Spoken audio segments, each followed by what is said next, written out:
तो चलिए आज की क्लास में संपूर्ण भारत का भूगोल को एक ही वीडियो में देखेंगे और ये वीडियो थोड़ा लंबा हो सकता है, इसलिए इस वीडियो को थोड़ा धैर्यपूर्वक देखिएगा, ठीक है। और अगर इस वीडियो को पूरा देख लेते हैं तो भारत का भूगोल से यानी कि भारत का भूगोल से किसी भी कम्पिटिटिव एग्जाम में इससे प्रश्न बाहर नहीं आएगा।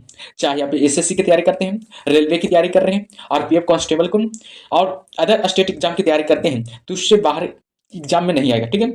इस वीडियो को जरूर अंत तक देखिएगा। तो चलिए शुरू करते हैं क्लास को। इससे पहले कि क्लास पर नए हैं तो क्लास को लाइक कीजिएगा और चैनल को जो भी अभी तक सब्सक्राइब नहीं किया सब्सक्राइब कर लीजिएगा, ठीक है। और अगर इसका पीडीएफ लेना चाहते हैं तो हमारा चैनल जरूर ज्वाइन कर लीजिएगा, उसका लिंक डिस्क्रिप्शन बॉक्स में दे दिया जाएगा, ठीक है। तो शुरू करते हैं। आज फर्स्ट टॉपिक पहले शुरू करते हैं। फर्स्ट टॉपिक का नाम क्या है? भारत की स्थिति एवं विस्तार। भारत की स्थिति एवं विस्तार। तो देखते हैं इसको क्या है, भारत का स्थिति एवं विस्तार है। तो इसमें फर्स्ट पॉइंट है कि भारत का क्षेत्रफल विश्व के कुल भौगोलिक क्षेत्रफल का कितना प्रतिशत है? तो याद रखिएगा 2.4% है, ठीक है। और याद रखिएगा आकार की दृष्टि से भारत का विश्व में कौन सा स्थान है? तो हमेशा रखिएगा 7वां स्थान है। आकार की दृष्टि से विश्व में यानी कि भारत का विश्व में कौन सा स्थान है? तो हमेशा रखिएगा 7वां स्थान है। आगे की बात करें कि विश्व की कुल संख्या कितने प्रतिशत भारत में निवास करता है? विश्व की कुल जनसंख्या का कितना प्रतिशत भारत में निवास करता है? तो हमेशा रखना 16.7%। 16.7% है जो कि भारत में निवास करता है, ठीक है। आगे देखते हैं आगे क्या है। जो आगे कि भारत का क्षेत्रफल कितना है? तो हमेशा याद रखना 32,87,263 वर्ग किलोमीटर भारत का कुल क्षेत्रफल है। आगे की बात किया जाए भारत की उत्तर से दक्षिण तक कितनी लंबाई है? भारत की उत्तर से दक्षिण तक कितनी लंबाई है? तो हमेशा रखिएगा 3,214 किलोमीटर। 3,214 किलोमीटर भारत की उत्तर से दक्षिण तक की लंबाई है। आगे की बात करें भारत की पूर्व से पश्चिम तक कितनी लंबाई है? तो हमेशा रखना 2,933 किलोमीटर है। 2,933 किलोमीटर है। आगे बात करें कि भारत की स्थल सीमा की लंबाई कितनी है? तो हमेशा रखना 15,200 किलोमीटर है जो कि भारत की स्थल सीमा की लंबाई है। आगे देखते हैं आगे पॉइंट क्या है। जो अगला पॉइंट है कि भारत की तट रेखा की लंबाई कितनी है? तो याद रखना 6,6100 किलोमीटर है जो कि भारत की तट रेखा की लंबाई है। और द्वीपों सहित भारत की तट रेखा की लंबाई कितनी है? तो हमेशा रखना 7,516.5 किलोमीटर है। 7,516.5 किलोमीटर। आगे देखते हैं भारत का ध्रुव दक्षिण भाग भूमध्य रेखा से कितने दूरी पर है? भारत का जो ध्रुव है दक्षिण भाग भूमध्य रेखा से कितनी दूरी पर है? तो हमेशा रखना 876 किलोमीटर की दूरी पर है। 876 किलोमीटर की दूरी पर है। आगे देखते हैं आगे क्या है। जो आगे कि भारत में कितने राज्य समुद्री तट रेखा में है? बताइएगा भारत में कितने राज्य हैं जो समुद्र तट रेखा में है?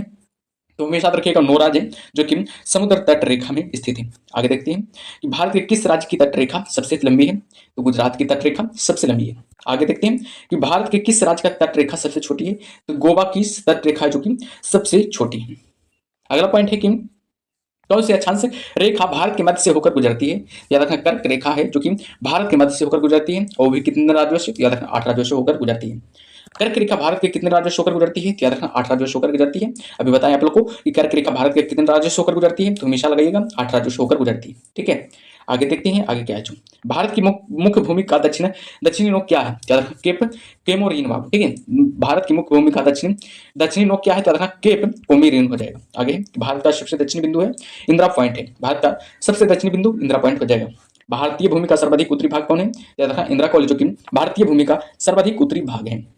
आगे देखते हैं कि भारत का दक्षिणतम बिंदु कहाँ स्थित है? तो याद रखना अंडमान निकोबार द्वीप समूह में स्थित है। भारत का दक्षिणतम बिंदु कहाँ स्थित है? अंडमान निकोबार द्वीप समूह में स्थित है। आगे देखते हैं आगे कहा है। जो आगे कि भारत की मुख्य भूमि को रामेश्वरम द्वीप से कौन अलग करता है? भारत की मुख्य भूमि को रामेश्वरम द्वीप से कौन अलग करता है? तो पंबन चैनल अलग करता है। आगे कि आदम का पुल कितने देशों के मध्य स्थित है? याद रखना भारत एवं श्रीलंका के मध्य स्थित है। एग्जाम में पूछा जाए कि आदम का पुल किन देशों के मध्य स्थित है? याद रखना भारत एवं श्रीलंका के मध्य स्थित है, ठीक है। आगे देखते हैं आगे कहा है। जो आगे डंकन पास किसके बीच स्थित है? डंकन पास है जो किसके बीच स्थित है? तो दक्षिण अंडमान और छोटा अंडमान के बीच स्थित है। आगे देखते हैं द्वीप है वह कहाँ स्थित है? द्वीप है वो कहाँ स्थित है? तो याद रखना गुजरात के तट पर स्थित है। गुजरात के तट पर स्थित है। श्रीलंका को भारत से कौन अलग करती है? तो याद रखना मन्नार की खाड़ी अलग करती है। श्रीलंका को भारत से कौन अलग करती है? तो याद रखना मन्नार की खाड़ी अलग करता है। आगे देखते हैं कि भारत का कौन सा भूभाग है जो प्राचीनतम है? प्रायद्वीपीय पठार जो कि प्राचीनतम है। आगे की ओर बढ़ते हैं कि भारत का पूर्वी समुद्री तट किस नाम से जाना जाता है? तो कोरोमंडल तट के नाम से जाना जाता है। भारत के पश्चिमी समुद्री तट का उत्तरी भाग किस नाम से जाना जाता है? तो कोकण तट के नाम से जाना जाता है। आगे की ओर बढ़ते हैं आगे कहा जो आगे भारत के पश्चिमी समुद्री तट का दक्षिणी बिंदु भाग किस नाम से जाना जाता है? तो मालाबार तट के नाम से जाना जाता है। हमेशा रखिएगा मालाबार तट के नाम से जाना जाता है। आगे की ओर चलते हैं आगे क्या है। जो यहाँ पर कुछ क्वेश्चन है कि निम्नांकित नगरों में कौन कर्क रेखा से निकटतम दूरी पर स्थित है। तो बताइएगा निम्नांकित नगरों में कौन कर्क रेखा से निकटतम दूरी पर है स्थित है। तो याद रखना गांधीनगर, याद रखिएगा गांधीनगर है जो कि कर्क रेखा से निकटतम दूरी पर स्थित है। ठीक है, आगे देखते हैं कौन सा महत्वपूर्ण अक्षांश भारत को दो लगभग बराबर भागों में विभाजित करता है। तो याद रखना 23.5 डिग्री 30 मिनट उत्तरी अक्षांश भाग। ठीक है, 23.5 डिग्री 30 मिनट उत्तरी अक्षांश हमेशा याद रखिएगा। आगे देखते हैं आगे का आगे बाबू निम्नांकित में से कौन सा भारतीय राज्य कर्क रेखा के उत्तर में स्थित है। तो हमेशा याद रखिएगा मणिपुर, मणिपुर राज्य है जो कि कर्क रेखा के उत्तर में स्थित है। Option number B correct answer हो गया। आगे देखते हैं आगे कहा आगे की गुजरात के सबसे पश्चिमी गांव अरुणाचल प्रदेश के सबसे पूर्वी छोर पर स्थित बलांग के समय में कितने घंटे का अंतराल होगा। क्या रखना 2 घंटे का अंतराल होगा। हमेशा याद रखिएगा 2 घंटे का अंतराल होगा। यदि भारतीय मानक समय के अनुसार पूर्वा के 10 बजे तो 92 डिग्री पूर्वी देशांतर पर शिलांग का स्थानीय समय क्या होगा। क्या रखना 23 डिग्री यानी कि 23.5 डिग्री पूर्वाहन हो जाएगा। 23.5 डिग्री क्या होगा पूर्वाहन हो जाएगा। आगे देखते हैं आगे कहा आगे की निम्नलिखित में से किस राज्य की सीमा बांग्लादेश से नहीं लगती है। तो हमेशा रखना मणिपुर की सीमा है जो कि बांग्लादेश के साथ नहीं लगती है। ऑप्शन मिलती है, ऑप्शन क्या होगा सी करेक्ट आंसर हो जाएगा। चलिए आगे देखते हैं आगे कहा आगे है कि लक्षद्वीप समूह के द्वीपों की उत्पत्ति किस प्रकार हुई है। तो रखना प्रवाल से हुई है। लक्षद्वीप के द्वीपों की उत्पत्ति किस प्रकार हुई है। तो रखना प्रवाल से हुई है।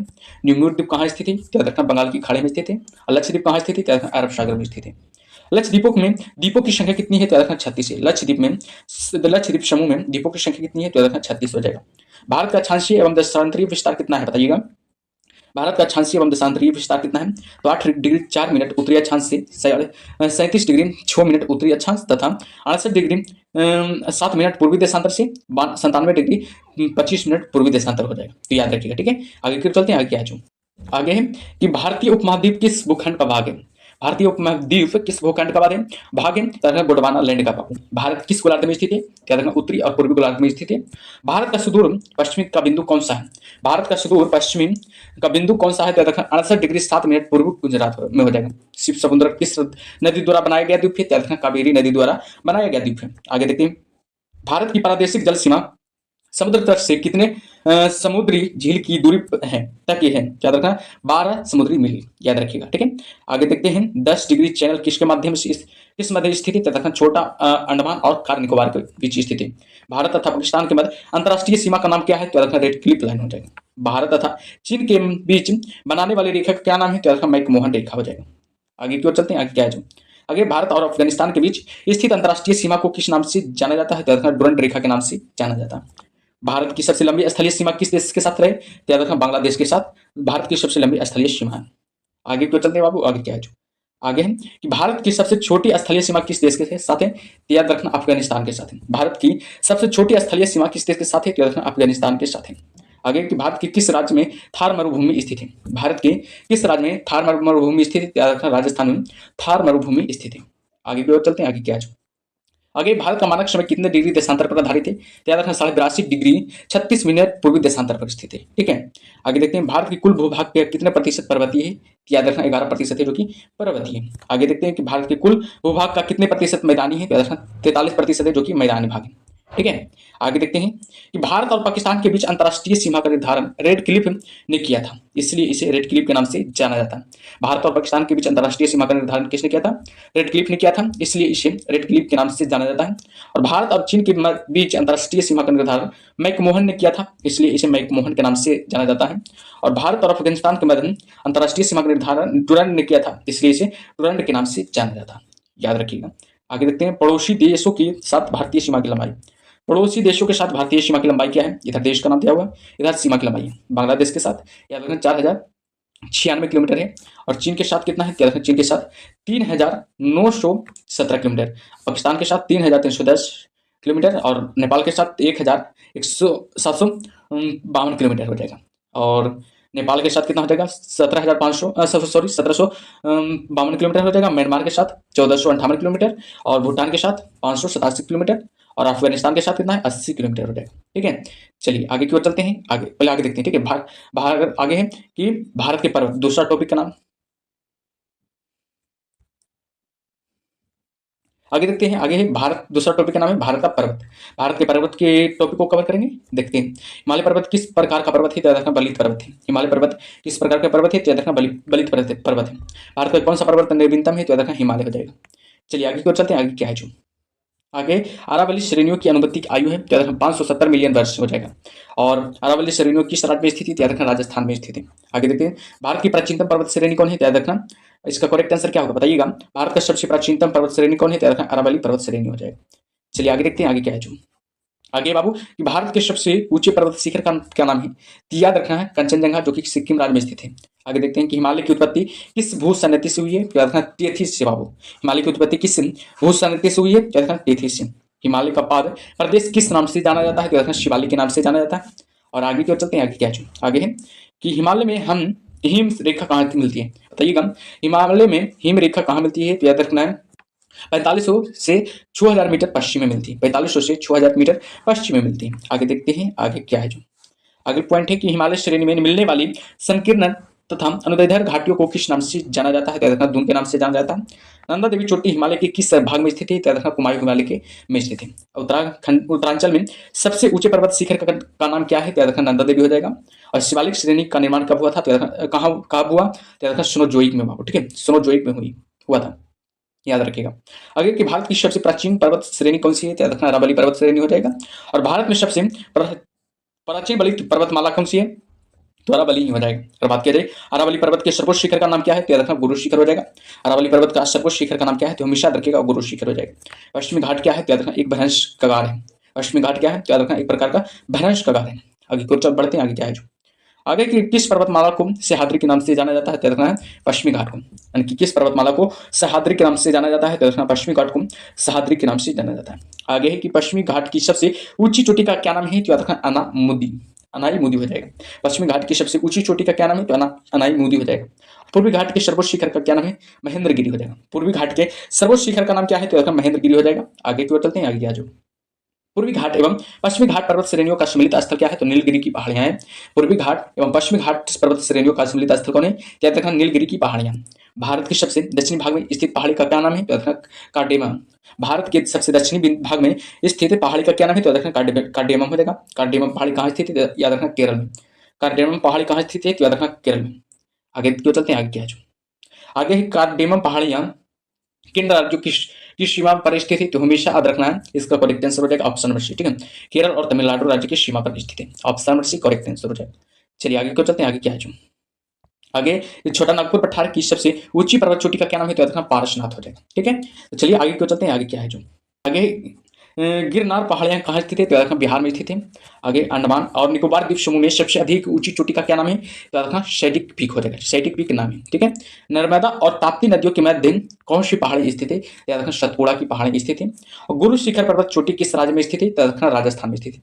गुरु शिखर पर्वत चोटी किस राज्य में स्थित है, तो याद रखना राजस्थान में स्थित है। शिवराय पहाड़ियां कहाँ स्थित है, तो याद रखना तमिलनाडु में स्थित है। शिवराय पहाड़ियां कहाँ स्थित है, तो हमेशा याद रखिएगा तमिलनाडु में स्थित है। छोटा नागपुर का पठार किस राज्य में स्थित है, ये किस प्रकार का है, तो याद रखना एक संप्राय भूमि, एक प्रकार का क्या है, संप्राय भूमि। पाल भूमि कहाँ पाई जाती है, तो याद रखना छोटा नागपुर में। महाराष्ट्र और कर्नाटक में पश्चिमी घाट को किस नाम से जाना जाता है, तो याद रखना सह्याद्री के नाम से जाना जाता है। हिमालय के सर्वोच्च शिखर माउंट एवरेस्ट की ऊंचाई कितनी है, तो याद रखना 8848 मीटर है। 8848 मीटर है, तो हमेशा याद रखिएगा। ठीक है, आगे है बाबू की कोडाई नाल किस पर्वत शिखर श्रृंखला का परिस्थिति है, तो याद रखना पालनी। सबरीमाला किस राज्य में स्थित है, तो याद रखना केरल राज्य में स्थित है। भारत की उत्तरी सीमा पर कौन सा पर्वत स्थित है, तो याद रखना हिमालय पर्वत स्थित है। आगे को चलते हैं, आगे क्या है जो। आगे बाबू इस पर्वत को सागरमाथा और चोमोलुंगमा के नाम से जाना जाता है, तो याद रखना माउंट एवरेस्ट को। अगर कि भारत के उत्तर पश्चिम में कौन सा पर्वत शिखर स्थित है, तो याद रखना अरावली पर्वत शिखर स्थित है। ठीक है, चलिए आगे देखते हैं। अगला टॉपिक है भारत के प्रमुख दर्रे। अगला टॉपिक का नाम क्या है, भारत के प्रमुख दर्रे को देखेंगे इस वीडियो में। ठीक है, जोजिला दर्रा किस राज्य में स्थित है, तो याद रखना जोजिला दर्रा जम्मू कश्मीर में स्थित है। और किस राज्य में स्थित है, तो याद रखना जम्मू कश्मीर में स्थित है। ठीक है, जोजिला दर्रा किस राज्य में स्थित है, तो याद रखना जम्मू कश्मीर में स्थित है। आगे देखते हैं आगे क्या है। जोजिला दर्रा किसे जोड़ता है, तो याद रखना श्रीनगर और लेह को जोड़ता है। और नाथुला और जो जलेपला दर्रा किस राज्य में स्थित है, तो याद रखना सिक्किम राज्य में स्थित है। तुजू दर्रा भारत के किस राज्य में से जोड़ता है, म्यांमार से जोड़ता है। पिपली घाट दर्रा किस पर्वतीय भाग में स्थित है, तो याद रखना अरावली पर्वतीय भाग में स्थित है। पालघाट दर्रा किन दो राज्यों को जोड़ता है, तो याद रखना तमिलनाडु और केरल को जोड़ता है। जो कि कौन दर्रा जोड़ता है, तो हमेशा रखिएगा पालघाट दर्रा जोड़ता है। आगे की ओर बढ़ते हैं, आगे क्या है जो। आगे है कि खैबर दर्रा कहाँ स्थित है, तो याद रखना पाकिस्तान में स्थित है। खैबर दर्रा किन दो देशों को जोड़ता है, तो याद रखना पाकिस्तान और अफगानिस्तान को जोड़ता है। पाकिस्तान और अफगानिस्तान को जोड़ने वाला दर्रा का क्या नाम है, तो याद रखना खैबर दर्रा नाम है। सिकिला, बरा लाचा और पचाला दर्रा किस राज्य में स्थित है? याद रखिए हिमाचल प्रदेश में स्थित है। हमेशा याद रखिएगा हिमाचल प्रदेश में स्थित है। ठीक है, आगे की ओर बढ़ते हैं। आगे क्या है? बुर्जिला दर्रा किस राज्य में स्थित है? याद रखना जम्मू कश्मीर में स्थित है। नाथुला दर्रा किन दो देशों को जोड़ता है? तो याद रखना भारत और चीन को जोड़ता है। सिकिला दर्रा किस नदी में पड़ता है? तो याद रखना सतलज नदी घाटी में पड़ता है। जवाहर सुरंग का नाम किस दर्रे को दिया गया है? तो याद रखना बनिहाल दर्रा को जवाहर सुरंग का नाम दिया गया है। आगे देखते हैं कि नासिक और मुंबई को कौन सा दर्रा जोड़ता है? तो याद रखना थाल घाट दर्रा जोड़ता है। नासिक और मुंबई को कौन सा दर्रा जोड़ता है? तो याद रखना थाल घाट दर्रा जोड़ता है। आगे की ओर बढ़ते हैं। आगे क्या है? आगे बाबू की थाल घाट, पाल घाट और भोर घाट दर्रे किस पर्वत माला में स्थित है? याद रखना पश्चिमी घाट में स्थित है। याद रखिएगा थाल घाट, पाल घाट और भोर घाट दर्रे किस पर्वतमाला में स्थित है? याद रखना पश्चिमी घाट में स्थित है। आर्यों ने किस दर्रे से होकर भारत में प्रवेश किया था? याद रखना खैबर दर्रे से होकर भारत में प्रवेश किया था। बोमडीला दर्रा किस राज्य में स्थित है? याद रखना अरुणाचल प्रदेश में स्थित है। आफिल दर्रा किस पर्वत श्रेणी में स्थित है? याद रखना काराकोरम पर्वत श्रेणी में स्थित है। आफिल दर्रा किन देशों को जोड़ता है? याद रखना भारत और चीन को जोड़ता है। चांगला दर्रा किस किस को जोड़ता है? याद रखना लद्दाख को तिब्बत से जोड़ता है। कौन दर्रा? याद रखना चांगला दर्रा जोड़ता है। आगे देखते हैं बाबू, आगे क्या है? दिहांग दर्रा किस राज्य में स्थित है? याद रखना अरुणाचल प्रदेश में स्थित है। दिहांग दर्रा किस राज्य में स्थित है? तो हमेशा याद रखिएगा अरुणाचल प्रदेश में स्थित है। चलिए आगे क्यों चलते हैं। आगे क्या है? रोहतांग दर्रा किस राज्य में स्थित है? तो हमेशा रखना हिमाचल प्रदेश में स्थित है। थांगला दर्रा कहाँ स्थित है? तो याद रखना लद्दाख जो कि जम्मू कश्मीर में स्थित है। जम्मू को श्रीनगर से कौन सा दर्रा जोड़ता है? तो याद रखना पीर पंजाल दर्रा जोड़ता है। लिपुलेखा दर्रा स्थित है उत्तरांचल में स्थित है। हमेशा रखिएगा लिपुलेखा दर्रा कहाँ स्थित है? तो याद रखना उत्तरांचल में स्थित है। आगे क्यों चलते हैं। आगे आज आगे कुछ क्वेश्चन से कि निम्नलिखित में से कौन एक सुमेलित नहीं है? निम्नलिखित में से कौन एक है जो कि सुमेलित नहीं है? नाथुला दर्रा कहाँ स्थित है? अरुणाचल प्रदेश में स्थित है।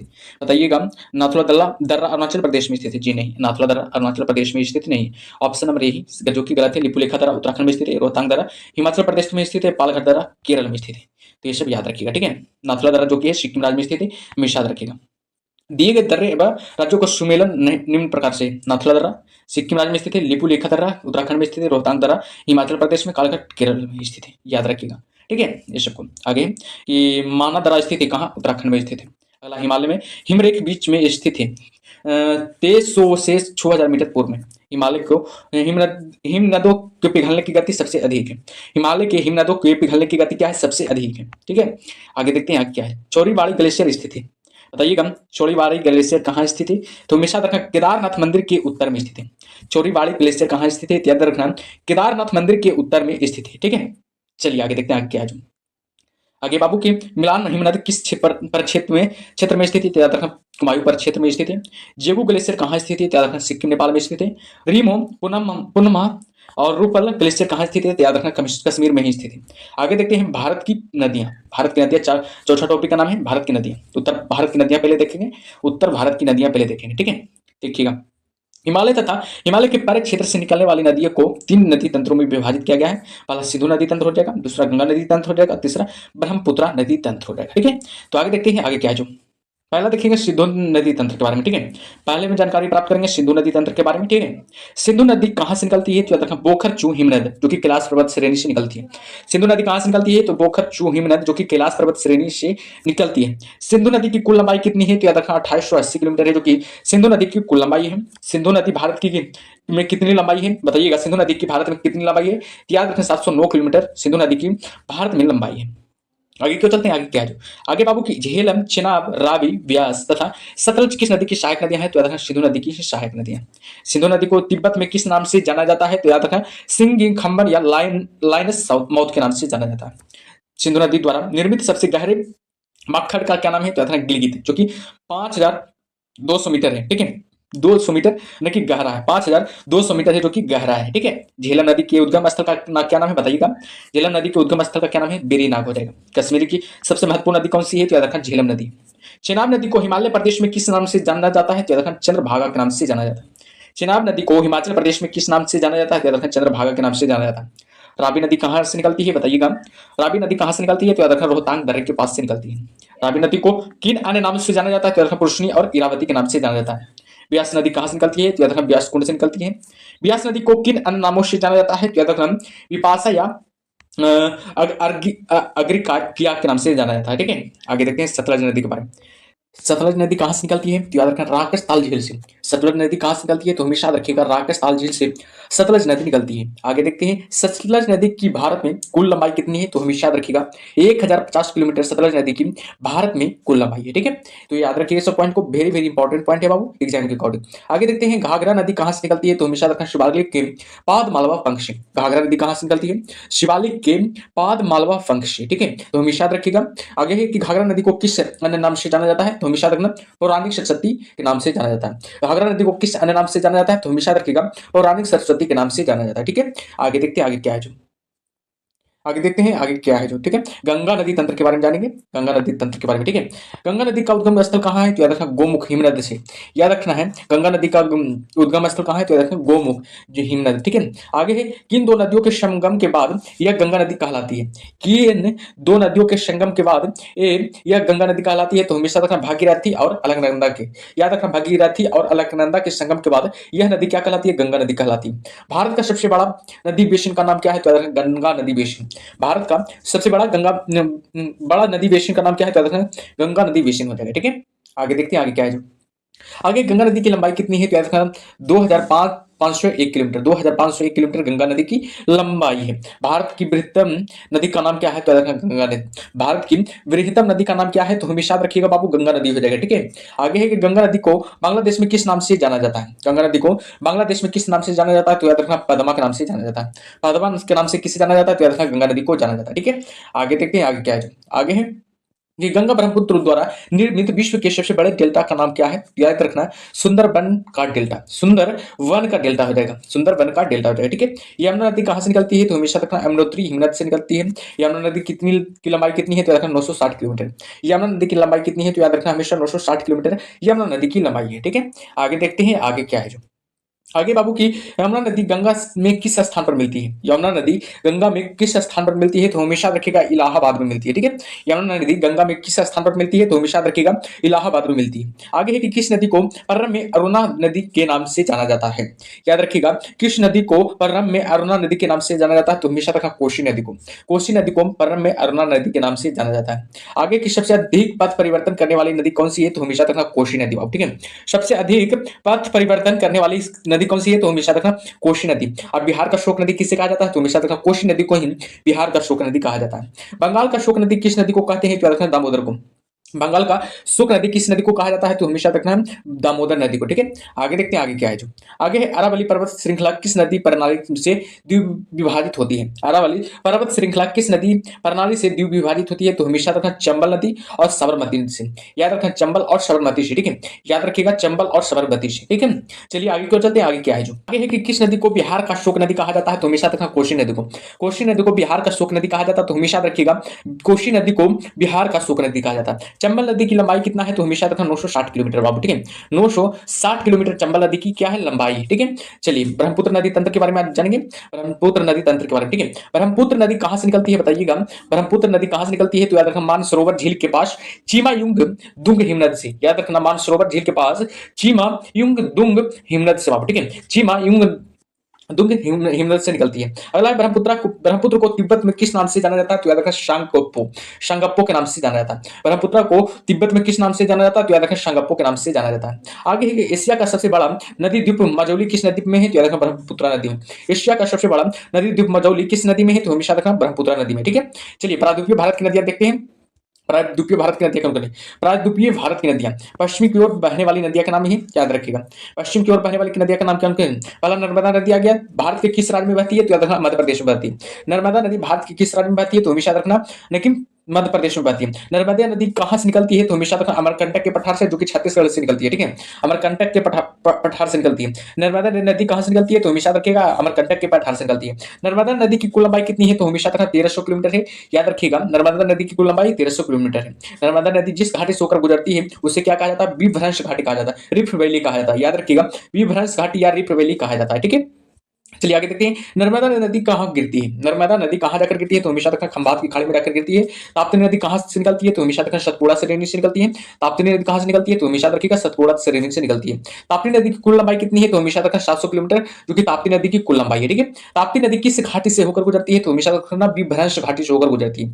ताप्ती नदी किस घाटी से होकर गुजरती है? तो याद रखना विभ्रंश घाटी से होकर गुजरती है। ताप्ती नदी मुहाना कहाँ बनाती है? तो याद रखना सूरत शहर के नीचे बनाती है। ताप्ती नदी मुहाना कहाँ बनाती है? तो याद रखना सूरत शहर के नीचे बनाती है। ठीक है, आगे देखते हैं साबरमती नदी कहां से निकलती है, बताइएगा साबरमती नदी कहां से निकलती है? तो याद रखें शिवमोगा जिला, जो कि कर्नाटक में पड़ता है। साबरमती नदी कहां सॉरी शरावती नदी कहां से निकलती है? तो याद रखें शिवमोगा जिला, जो कि कर्नाटक से निकलती है। ठीक है, गरसोप्पा जलप्रपात या गरसोप्पा जलप्रपात किस नदी पर है? तो याद रखें शरावती नदी पर प्रभाव। ठीक है, गरसोप्पा जलप्रपात या गरसोप्पा जलप्रपात किस नदी पर है? तो याद रखें शरावती नदी पर। ठीक है, भारत की लवण नदी के नाम से किस नदी को जाना जाता है? भारत की लवण नदी के नाम से किस नदी को जाना जाता है? तो याद रखना लूनी नदी को। ठीक है, आगे लूनी नदी किस में गिरती है? तो याद रखना कच्छ के रण में गिरती है। ठीक है, जो कि गुजरात में पड़ता है। लूनी नदी कहाँ किस में गिरती है? तो याद रखना कच्छ के रण में गिरती है। साबरमती नदी कहाँ गिरती है? तो याद रखना खंभात की खाड़ी में जाकर गिरती है। बनास नदी कहाँ गिरती है? तो याद रखना कच्छ के रण में गिरती है। और माही नदी कहाँ जाकर गिरती है? तो याद रखना खंभात की खाड़ी में जाकर गिरती है। तो ये सबको जरूर याद रखिएगा। ठीक है, ये सबसे एग्जाम में जरूर सवाल बनता है। ठीक है, तो ये सब पर ध्यान दीजिएगा। चलिए आगे देखते हैं आगे क्या है जो आगे पश्चिम की ओर बहने वाली नदियां डेल्टा निर्माण नहीं करती, याद रखिएगा, पॉइंट जरूरी है याद रखना। ठीक है, पश्चिम की ओर बहने वाली नदियां डेल्टा का निर्माण करती है नहीं करती है, हमेशा याद रखिएगा। अब पूर्व की ओर बहने वाली नदियां, गोदावरी नदी कहां से निकलती है? तो याद रखना नासिक यानी कि महाराष्ट्र से निकलती है। गोदावरी नदी कहां गिरती है? तो याद रखना बंगाल की खाड़ी में जाकर गिरती है। दक्षिण भारत या प्राद्वीपीय भारत की सबसे बड़ी नदी कौन सी है? तो याद रखना गोदावरी नदी हो जाएगा।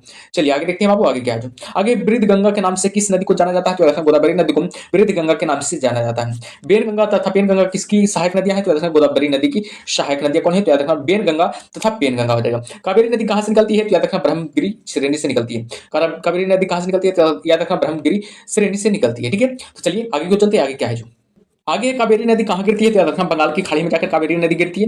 कावेरी नदी जल विवाद मुख्यतः किन दो राज्यों के बीच हुआ था? तो याद रखना कर्नाटक और तमिलनाडु के बीच। कावेरी नदी जल विवाद मुख्यतः किन दो राज्यों के बीच हुआ था? तो याद रखना कर्नाटक तथा तमिलनाडु के बीच। दक्षिण भारत की गंगा के नाम से किस नदी को जाना जाता है? दक्षिण भारत की गंगा के नाम से किस नदी को जाना जाता है? तो हमेशा रखना कावेरी नदी को। ठीक है, कृष्णा नदी कहां से निकलती है? याद रखना महाबलेश्वर से निकलती है। कृष्णा नदी कहां से निकलती है? तो हमेशा रखना महाबलेश्वर से निकलती है। कृष्णा नदी कहां गिरती है? तो याद रखना बंगाल की खाड़ी में जाकर गिरती है। कृष्णा नदी कहां जाकर गिरती है? तो हमेशा रखिएगा बंगाल की खाड़ी में जाकर गिरती है। ठीक है, आगे है कि पेनार बेसिन कहाँ की स्थित है? बताइएगा पेनार बेसिन कहाँ स्थित है? तो याद रखना कृष्णा और कावेरी नदी के बीच स्थित है। पेनार बेसिन है जो कहाँ स्थित है? तो याद रखना कृष्णा और कावेरी नदी के बीच स्थित है। महानदी कहाँ से निकलती है? तो याद रखना छत्तीसगढ़ के बेसिन से निकलती है। महानदी कहाँ से निकलती है? छत्तीसगढ़ के बेसिन से निकलती है। महानदी कहाँ जाकर गिरती है? तो याद रखना बंगाल की खाड़ी में जाकर गिरती है। महानदी कहाँ जाकर गिरती है? तो हमेशा रखिए बंगाल की खाड़ी में जाकर गिरती है। गंगा नदी उदाहरण है, तो याद रखना पूर्ववर्ती अफवाह का भाव। ठीक है, गंगा नदी किसका उदाहरण है? तो याद रखना पूर्ववर्ती अफवाह का। बांग्लादेश में गंगा नदी को पुकारा नाम क्या है? तो याद रखना पद्मा। ठीक है, बांग्लादेश के लोग क्या पुकारते हैं गंगा नदी को? याद रखना पद्मा के नाम से पुकारते हैं। ठीक है, तो याद रखिएगा। आगे भागीरथी नदी की निकलती है, कहां से निकलती है? बताइएगा भागीरथी नदी कहां से निकलती है? तो हमेशा रखिए गोमुख से निकलती है। ठीक है, गोमुख से भागीरथी नदी निकलती है। तो याद रखिएगा ऑप्शन नंबर क्या हो जाएगा? करेक्ट आंसर हो जाएगा। जो भी ऑप्शन नंबर बताए उनका करेक्ट आंसर है। ठीक है, चलिए आगे देखते हैं आगे क्या है जो आगे भागीरथी गंगोत्री से 19 किलोमीटर दूर शिवलिंग शिखर के नीचे गोमुख नदी हिमनद से निकलती है।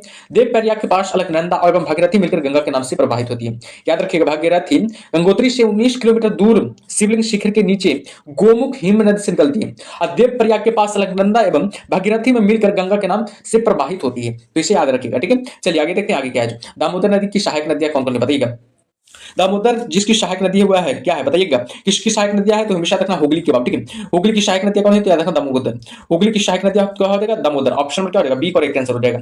जो भी ऑप्शन बी बताए उनका करेक्ट आंसर है। ठीक है, चलिए आगे देखते हैं आगे क्या है। आगे बाबू निम्नलिखित में से किस नदी का उद्गम स्थल भारत में नहीं है? बताइएगा निम्नलिखित में से किस नदी का उद्गम स्थल भारत में नहीं है? तो याद रखना है सतलज नदी बाब। ठीक है, सतलज नदी का उद्गम है जो कि भारत में नहीं है। ठीक है, ऑप्शन नंबर क्या हो जाएगा? डी करेक्ट आंसर हो जाएगा।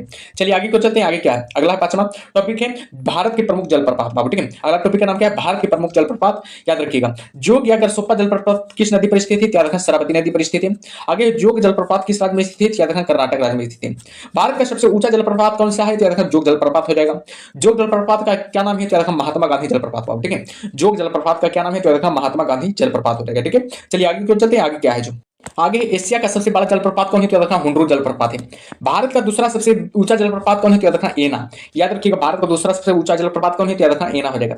शिव समुद्रम जलप्रपात किस नदी पर स्थित है, तो याद रखना कावेरी नदी पर स्थित है।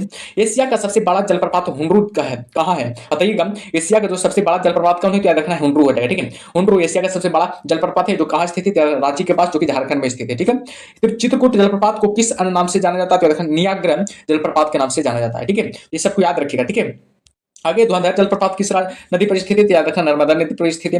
कपिल धारा जलप्रपात किस नदी पर स्थित है, याद रखना नर्मदा नदी पर स्थित है। शिव समुद्र जलप्रपात किस राज्य में स्थित है, याद रखना कर्नाटक राज्य में स्थित है। गोकक जलप्रपात किस नदी पर स्थित है, याद रखना कांची नदी पर स्थित है।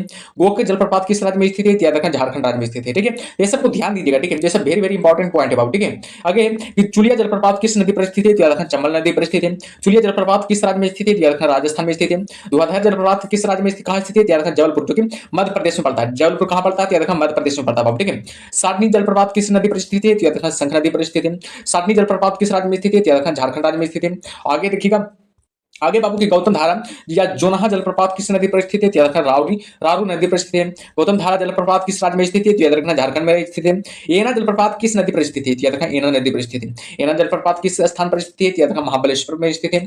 पाइकारा जलप्रपात कहाँ स्थित है, तो याद रखना नीलगिरी में स्थित है। पाइकारा जलप्रपात है जो कहाँ स्थित है, तो हमेशा रखना नीलगिरी में स्थित है। अब ठीक है, चलिए आगे क्यों चलते हैं, आगे क्या है जो आगे है पाइकारा जलप्रपात किस नदी पर स्थित है, याद रखना पाइकारा नदी पर ही स्थित है। ठीक है, अगला टॉपिक को चलते हैं, अगला है झील। छठा टॉपिक क्या नाम है, झील है। ठीक है, भारत की प्रमुख झील है। बुलर झील किस राज्य में स्थित है, तो याद रखना जम्मू कश्मीर में स्थित है। भारत को मीठे पानी की सबसे बड़ी झील कौन है, तो याद रखना बुलर झील बाबू। ठीक है, भारत की मीठे पानी की सबसे बड़ी झील कौन सी है, तो याद रखना बुलर झील हो जाएगा। उकाई झील किस राज्य में स्थित है, तो याद रखना गुजरात में स्थित है। उकाई झील किस प्रकार की झील है, तो याद रखना मानव निर्मित झील है। उकाई झील किस नदी पर स्थित है, तो याद रखना बाबू ताप्ती नदी पर स्थित है। उकाई जो झील है तो कहाँ स्थित है, तो याद रखना ताप्ती नदी पर स्थित है। गोविंद सागर झील किस राज्य में स्थित है, तो याद रखना हिमाचल प्रदेश में स्थित है। गोविंद सागर झील किस राज्य में स्थित है, तो हमेशा रखिएगा हिमाचल प्रदेश में स्थित है। नागार्जुन सागर किस नदी पर स्थित है, याद रखना कृष्णा नदी, जो कि आंध्र प्रदेश में पड़ता है। नागार्जुन सागर किस नदी पर स्थित है, याद रखना कृष्णा नदी पर, याद रखिएगा। निजाम सागर किस नदी पर स्थित है, याद रखना मंजरा नदी, जो कि आंध्र प्रदेश में ही पड़ता है। और तुंगभद्रा झील किस नदी पर स्थित है, बताइएगा। तुंगभद्रा झील किस नदी पर स्थित है, याद रखना तुंगभद्रा नदी पर, जो कि कर्नाटक में पड़ता है। नागार्जुन सागर, निजाम सागर, तुंगभद्रा झील किस राज्य में किस प्रकार की झीलें हैं, तो याद रखना मानव निर्मित झील। ठीक है, और एग्जाम में पूछा जाए कि कौन सी झील है जो कि मानव निर्मित झील है, तो याद रखिएगा नागार्जुन सागर झील हो जाएगा, निजाम झील हो जाएगा, तुंगभद्रा झील हो जाएगा, जो कि मानव निर्मित झील है। आगे गोविंद बल्लभ पंत सागर की झील किस राज्य में स्थित है, बताइएगा।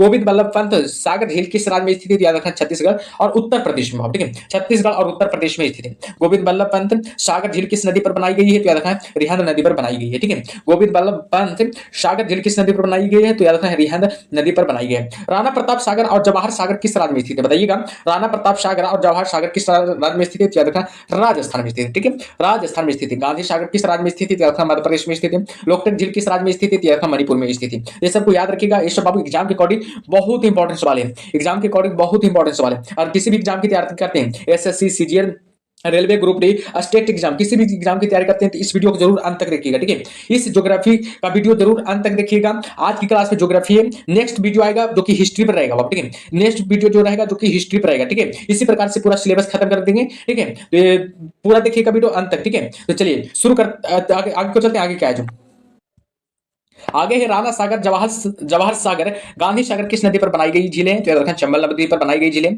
पूर्वोत्तर राज्य की मीठे पानी की सबसे बड़ी झील कौन सी है, तो याद रखना लोकटक झील हो जाएगा। पूर्वोत्तर राज्य की मीठे पानी की सबसे बड़ी झील कौन है, तो याद रखना लोकटक झील हो जाएगा। केबुल लाम जाओ नाम का तैरता हुआ राष्ट्रीय पार्क किस झील में स्थित है, तो याद रखना लोकटक झील में स्थित है। आगे देखते हैं बाबू, आगे क्या है। चिल्का झील किस राज्य में स्थित है, बताइएगा। चिल्का झील किस राज्य में स्थित है, तो याद रखना उड़ीसा राज्य में स्थित है। चिल्का झील कैसे पानी की झील है, तो याद रखना खारे पानी की झील है। भारत की सबसे बड़ी लैगून झील कौन सी है, तो याद रखना चिल्का झील हो जाएगा। भारत की सबसे बड़ी लैगून झील कौन है, तो याद रखना चिल्का झील हो जाएगा। चलिए आगे देखते हैं, चिल्का झील स्थित है, बताइएगा। चिल्का झील कहाँ स्थित है, तो याद रखना ओडिशा राज्य में स्थित है। ठीक है, ओडिशा राज्य में स्थित है, हमेशा रखिएगा। चिल्का झील कहाँ स्थित है, याद रखना ओडिशा राज्य में स्थित है। Option number C correct answer हो जाएगा। चलिए चलो अगले प्रश्न पर ध्यान दीजिएगा। अगला प्रश्न है क्या, या ज्ञान की बात जान लीजिएगा। चिल्का झील भारत के उड़ीसा राज्य में स्थित है, जो कि महानदी के मुहाने पर स्थित है। खारे पानी के लघु झील है बाबू। ठीक है, चिल्का झील है जो कि खारे पानी के क्या है, लघु झील है। पुलकर झील किस राज्य में स्थित है, तो याद रखना आंध्र प्रदेश में स्थित है। पुलकर झील किस प्रकार की झील है, तो याद रखना लघु झील है। श्रीहरिकोटा द्वीप किस झील में स्थित है, तो याद रखना पुलकर झील में स्थित है। श्रीहरिकोटा द्वीप किस झील में स्थित है, याद रखना पुलकट झील में ही स्थित है। ठीक है, चलिए आगे देखते हैं बाबू, आगे क्या है जो आगे है, हैदराबाद और सिकंदराबाद के मध्य कौन सी झील स्थित है? याद रखना हुसैन सागर झील स्थित है। ठीक है, वेमनाथ झील किस राज्य में स्थित है? याद रखना केरल राज्य में स्थित है। वेमनाथ झील में कौन सा द्वीप स्थित है? याद रखना वेलिंगटन द्वीप स्थित है। भारत का सबसे छोटा राष्ट्रीय राजमार्ग NH 47 से किस द्वीप पर स्थित है? याद रखना बाबू वेलिंगटन झील, वेलिंगटन द्वीप पर स्थित है। ठीक है, वेलिंगटन द्वीप पर स्थित है। अल्टमुदी झील केरल की किस प्रकार की झील है? याद रखना लगून झील के बाबू। ठीक है, लोनार झील किस राज्य में स्थित है? याद रखना महाराष्ट्र में स्थित है। लोनार झील है जो कहाँ स्थित है? तो याद रखना महाराष्ट्र राज्य में स्थित है। लोनार झील किस प्रकार की झील है? तो याद रखना क्रेटर झील है बाबू। ठीक है, लोनार झील किस प्रकार का झील है? याद रखना क्रेटर है प्रकार की झील है। उल्कापिंड गिरने से बनी झील कौन सी है? तो याद रखना लोनार झील है बाबू। ठीक है, उल्कापिंड गिरने से बनी झील कौन है? तो याद रखना लोनार झील ही है। ठीक है, चलिए आगे देखते हैं आगे क्या है जो आगे भारत की सबसे अधिक ऊंचाई पर स्थित झील कौन सी है? याद रखना लहामू झील बाबू। ठीक है, चो लहामू झील हो जाएगा। ठीक है, चलिए आगे देखते हैं आगे भारत में की मीठे पानी की झील की सबसे बड़ी झील कौन हो जाएगा? बुलर झील है जो कि जम्मू कश्मीर में स्थित है। भारत की खारे पानी की सबसे बड़ी झील कौन है? तो याद रखना शामर झील बाबू। ठीक है, जो कि राजस्थान में स्थित है। भारत की सबसे बड़ी लैगून झील कौन है? तो याद रखना चिल्का झील जो कि उड़ीसा राज्य में स्थित है। पूर्वोत्तर राज्य की मीठे पानी की झील की सबसे बड़ी झील कौन है? तो याद रखना लोकटक झील है जो कि मणिपुर में स्थित है। और भारत की सबसे ऊंचाई पर स्थित झील कौन है? तो याद रखना चोलहमलू झील हो जाएगा। और भारत की लोनार झील किस राज्य में स्थित है? किस प्रकार की झील है? तो याद रखना क्रेटर झील है। ठीक है, तो चलिए आगे देखते हैं आगे क्या है। आगे है चोलामू झील से किस नदी का उद्गम होता है? याद रखना तीसरा नदी का उद्गम होता है। डल झील किस राज्य में स्थित है? याद रखना जम्मू कश्मीर में स्थित है। उसका झील कहाँ स्थित है? याद रखना अजमेर जो कि राजस्थान में पड़ता है। ठीक है, अजमेर कहाँ पड़ता है? जो कि राजस्थान में पड़ता है। वो कहाँ स्थित है? उसका झील कहाँ स्थित है? याद रखना अजमेर में ही स्थित है। ठीक है, चलिए आगे देखते हैं आगे क्या है जो आगे सांभर झील किस राज्य में स्थित है? तो याद रखना राजस्थान में स्थित है। सांभर जो जिले किस राज्य में स्थित है? तो याद रखना राजस्थान में स्थित है। भारत की सबसे बड़ी खारे पानी की झील कौन सी है? तो याद रखना सांभर झील है। ठीक है, लूनक सागर, पंचभद्रा या डिडवाना राजस्थान की कैसी पानी की झील है? तो याद रखना खारे पानी की झील है। उदय सागर, पिछोला, जय समंद राजसमंद झील किस राज्य में स्थित है? तो याद रखना राजस्थान में स्थित है। ओस्मान सागर झील कहाँ स्थित है? तो याद रखना हैदराबाद के आंध्र प्रदेश में स्थित है। ठीक है, हैदराबाद जो कि आंध्र प्रदेश में पता है। फुलहर झील किस राज्य में स्थित है? याद रखना उत्तर प्रदेश में स्थित है। पेलोरी झील किस राज्य में स्थित है? याद रखना आंध्र प्रदेश में। और पेनगोंग सो झील कहाँ स्थित है? याद रखना लद्दाख जो कि जम्मू कश्मीर में स्थित है। भीमताल झील कहाँ स्थित है? याद रखना उत्तराखंड में स्थित है। ये सबको याद रखिएगा जितना भी झील बताते हैं। ठीक है, इनमें से कौन सुमेलित नहीं है? इनमें से कौन है जो सुमेलित नहीं है? ध्यान दीजिएगा, इनमें से कौन है जो सुमेलित नहीं है? लोनार झील कहाँ स्थित है? मध्य प्रदेश में स्थित है। नक्की झील गुजरात में स्थित है। कोलरू झील आंध्र प्रदेश में स्थित है। जी नहीं, कोलरू झील आंध्र प्रदेश में नहीं है। पुलकट झील केरल में स्थित है। ये सब याद रखिएगा। ठीक है, चलिए आगे देखते हैं आगे क्या है जो आगे बाबू की किस प्रकार की झीलों का निर्माण पृथ्वी की प्लेटों के संचलन से होता है? याद रखना विवर्तनिक झीलों का निर्माण बाबू। ठीक है, विवर्तनिक झीलों का निर्माण जो है जो कि प्लेटों के संचलन से होता है। बुलर झील उदाहरण है। याद रखना विवर्तनिक झील का। पर्वतस्थलीय क्षेत्रों में किस प्रकार की झीलें मिलती है? तो याद रखना वायु द्वारा निर्मित झीलें मिलती है। ठीक है, उत्तराखंड की सबसे गहरी झील कौन सी है? तो याद रखना नौकचिया ताल बाबू। ठीक है, नौकचिया ताल हो जाएगा। ठीक है, चलिए आगे देखते हैं बाबू आगे क्या है जो आगे है। भारत की नदियों पर बसे प्रमुख नगर। भारत की नदियों पर बसे प्रमुख नगर है। 7वां टॉपिक का नाम है नदी इधर दिया हुआ है। स्थिर नगर है। गंगा नदी पर कौन कौन है? हरिद्वार स्थित है, कानपुर स्थित है, बनारस स्थित है, पटना है। यमुना नदी पर दिल्ली स्थित है, आगरा स्थित है, मथुरा स्थित है। सरजू नदी पर अयोध्या स्थित है। अलकनंदा नदी पर बद्रीनाथ स्थित है। और हुगली नदी पर कोलकाता स्थित है। याद रखिएगा, हुगली नदी पर है जो कि कोलकाता स्थित है। महानदी पर याद रखना कटक हो जाएगा, सबलपुर हो जाएगा। ब्रह्मपुत्र नदी पर डिब्रूगढ़ गुवाहाटी हो जाएगा। सुकोबा घाट हो जाएगा। सतलज नदी पर फिरोजपुर हो जाएगा, लुधियाना हो जाएगा। नर्मदा नदी पर भरौचू, महेश्वर, ओकारेश्वर, जबलपुर हो जाएगा जो कि कहाँ पड़ता है? मध्य प्रदेश में पड़ता है। चंबल नदी पर चोटा स्थित है। याद रखना कोटा स्थित है, सॉरी, चंबल नदी पर कोटा स्थित है। झेलम नदी पर श्रीनगर स्थित है। तुंगभद्रा कुर्नूल स्थित है। और छिप्रापर नदी पर उज्जैन स्थित है। याद रखिएगा। गोमती नदी पर बताइएगा, गोमती नदी पर यानी कि लखनऊ स्थित है। गोमती नदी पर लखनऊ स्थित है, याद रखिएगा। ठीक है, चलिए आगे की ओर चलते हैं। आगे क्या है जो आगे है गोदावरी नदी पर नासिक स्थित है। कावेरी नदी पर श्रीरंगपट्टनम स्थित है। ताप्ती नदी पर सूरत स्थित है। कृष्णा नदी पर विजयवाड़ा स्थित है। कृष्णा नदी पर कौन स्थित है? विजयवाड़ा स्थित है। मूसी नदी पर हैदराबाद स्थित है। बेतवा नदी पर ओरछा स्थित है। साबरमती नदी पर अहमदाबाद स्थित है। तो याद रखिएगा सबको। ठीक है, आगे हम इलाहाबाद में यानी कि गंगा स्थित है, यमुना स्थित है, सरस्वती के संगम पर है। याद रखिएगा। अगला टॉपिक का नाम है भारत की नदियां पर बने प्रमुख बांध। भारत की नदियां पर बने क्या है? प्रमुख बांध है। याद रखिएगा सबको बांध को। ठीक है, आगे है कि भारत का सबसे ऊंचा बांध कौन सा है? तो याद रखना टिहरी बांध। ठीक है, भारत का सबसे ऊंचा बांध टिहरी बांध हो जाएगा। भारत का सबसे लंबा बांध कौन सा है? तो याद रखना हीराकुंड बांध हो जाएगा। भारत का सबसे लंबा बांध हीराकुंड बांध हो जाएगा। नागार्जुन सागर बांध किस नदी पर बना है? तो याद रखना कृष्णा नदी पर बना है जो कि आंध्र प्रदेश में स्थित है। हीराकुंड बांध किस नदी पर बनाया गया है? तो याद रखना महानदी पर बनाया गया जो कि उड़ीसा राज्य में स्थित है। टिहरी बांध किस नदी पर स्थित है? तो याद रखना भगीरथी नदी पर है जो कि उत्तर प्रदेश में स्थित है। ये सबको याद रखिएगा जितना भी बताते हैं। ठीक है, आगे लक्ष्मीबाई सागर बांध किस नदी पर स्थित है? तो याद रखना बेतवा नदी पर स्थित है जो कि उत्तर प्रदेश में। और रंजीत सागर बांध किस नदी पर स्थित है? याद रखना रावी नदी पर स्थित है, जो कि पंजाब में पड़ता है। छोम बांध किस नदी पर स्थित है? याद रखना कृष्णा नदी पर स्थित है, जो कि महाराष्ट्र में पड़ता है। मेटूर बांध किस नदी पर स्थित है? याद रखना कावेरी नदी पर स्थित है, जो कि तमिलनाडु में पड़ता है। अलमाटी बांध किस नदी पर स्थित है? तो हमेशा याद रखिएगा अलमाटी बांध किस नदी पर स्थित है? याद रखना कर्नाटक कृष्णा नदी पर स्थित है बापू, जो कि कर्नाटक राज्य में पड़ता है। और याद रखिएगा गांधी सागर बांध किस नदी पर स्थित है? याद रखना चंबल नदी पर, जो कि राजस्थान में पड़ता है। जो कि कहाँ पड़ता है? याद रखना राजस्थान में पड़ता है। ठीक है, आगे देखते हैं जवाहर सागर राणा प्रताप सागर बांध किस नदी पर स्थित है? याद रखना चंबल नदी पर, जो कि राजस्थान में पड़ता है। थीन बांध किस नदी पर स्थित है बना है? याद रखना रावी नदी पर। मैथन बांध किस नदी पर बना है? याद रखना ब्राकर नदी पर। बाल पहाड़ी बांध किस नदी पर बना है? याद रखना ब्राकर नदी पर। पोंग बांध किस नदी पर बना है? तो याद रखना ब्यास नदी पर। फरक्का बांध किस नदी पर बनाया गया है? तो याद रखना गंगा नदी पर। ठीक है, ये सबको याद रखिएगा। ठीक है, आगे बाबू कि इडुक्की बांध किस राज्य में स्थित है? याद रखना केरल राज्य में स्थित है। मैराची बांध किस नदी पर बना है? तो याद रखना मैराची नदी पर, और जो कि पश्चिम बंगाल में पड़ता है। काठी बांध किस नदी पर स्थित है? याद रखना रामगंगा पर, जो कि उत्तर प्रदेश में स्थित है। गोविंद वल्लभ भाई पंत सागर किस नदी पर बना है? तो याद रखिएगा रिहंद नदी पर बना है, जो कि उत्तर प्रदेश में पड़ता है। तो ये सबको याद रखिएगा। भारत की बहुउद्देशीय परियोजना परियोजना नोमा नंबर टॉपिक का नाम क्या है? भारत की बहुउद्देशीय परियोजना। यहाँ परियोजना है, इधर नदी है, इधर राज्य का नाम है। भाखड़ा नंगल परियोजना सतलज नदी पर बनाया गया है। किस नदी कहाँ स्थित है? याद रखना पंजाब में स्थित है। व्यास परियोजना व्यास नदी पर बनाया गया, पंजाब में स्थित है। इंदिरा गांधी नहर परियोजना सतलज व व्यास के संगम पर स्थित है, जो कि पंजाब में स्थित है। तो याद रखिएगा। आगे बाबू हीराकुंड परियोजना महानदी पर बनाया गया है, जो कि उड़ीसा राज्य में स्थित है। और नागार्जुन सागर परियोजना कृष्णा नदी पर है, जो कि आंध्र प्रदेश में स्थित है। चंबल परियोजना चंबल नदी पर है और राजस्थान में स्थित है। चलिए आगे को चलते, आगे क्या है जो आगे दामोदर परियोजना किस राज्य में स्थित है? दामोदर नदी पर स्थित है, झारखंड व पश्चिम बंगाल में स्थित है। गंडक परियोजना गंडक नदी पर बिहार, उत्तर प्रदेश और नेपाल में स्थित है। काकड़ा पाड़ा परियोजना ताप्ती नदी पर गुजरात में स्थित है। कोयना परियोजना कोयना नदी पर महाराष्ट्र में स्थित है। मचकुंड परियोजना मचकुंड नदी पर उड़ीसा एवं आंध्र प्रदेश में स्थित है। मलभरा परियोजना मलभरा प्रभा पर स्थित है, जो कि कर्नाटक राज्य में स्थित है। मयूराक्षी परियोजना कहाँ स्थित है? तो मयूराक्षी नदी पर पश्चिम बंगाल में स्थित है। ठीक है, तो ये सबको याद रखिएगा, जितना भी बताते हैं उसको। ठीक है, बारगी परियोजना बारगी नदी पर, जो कि मध्य प्रदेश में स्थित है। भीमा परियोजना जो कि पवना नदी पर महाराष्ट्र में स्थित है। जयकवाड़ी परियोजना है, जो कि गोदावरी नदी पर है, जो कि महाराष्ट्र में स्थित है। उकाई परियोजना जो कि ताप्ती नदी पर है, जो कि गुजरात में स्थित है। शारदा परियोजना जो कि शारदा नदी पर है, जो कि उत्तर प्रदेश में है। तवान परियोजना जो कि तवान नदी पर है, जो कि मध्य प्रदेश में स्थित है। तो याद रखिएगा। आगे देखते हैं बाबू, आगे क्या है। आगे है टिहरी परियोजना, जो कि भगीरथी व मिलंगन पर है, जो कि उत्तराखंड राज्य में स्थित है। माता टीला परियोजना बेतवा नदी में स्थित है, जो कि उत्तर प्रदेश व मध्य प्रदेश में। फरक्का परियोजना जो कि हुगली नदी पर है, जो कि पश्चिम बंगाल में पड़ता है। सलाल परियोजना जो कि चिनाब नदी पर है, जो कि जम्मू कश्मीर में पड़ता है।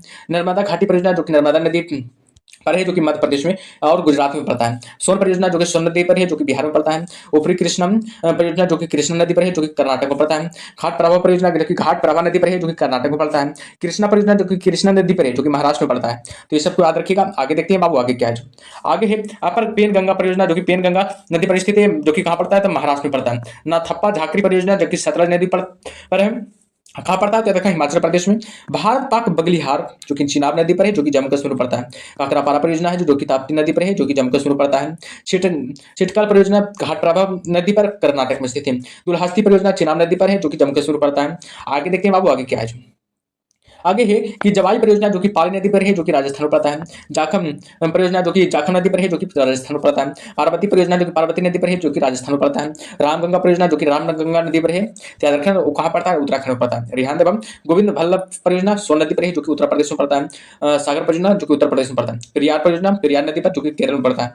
चलिए आगे कुछ चलते हैं बाबू, आगे क्या है जो आगे है कि मलप्रभा परियोजना जो कि मलप्रभा नदी पर है, जो कि कर्नाटक में पड़ता है।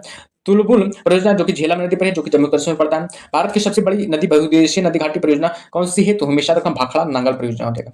चलिए आगे को चलते बाबू, आगे क्या है जो आगे है कि भारत की जलवायु की सबसे महत्वपूर्ण विशेषता क्या है? तो पवनों की दिशा में परिवर्तन होना। 10वां टॉपिक का नाम है भारत की जलवायु। ठीक है, भारत की जलवायु की सबसे महत्वपूर्ण विशेषता क्या है? तो पवनों की दिशा में क्या होना? परिवर्तन होना। ठीक है, चलिए आगे को चलते हैं, आगे क्या है जो आगे है मानसून किस भाषा का शब्द है? याद रखना अरबी भाषा का शब्द है।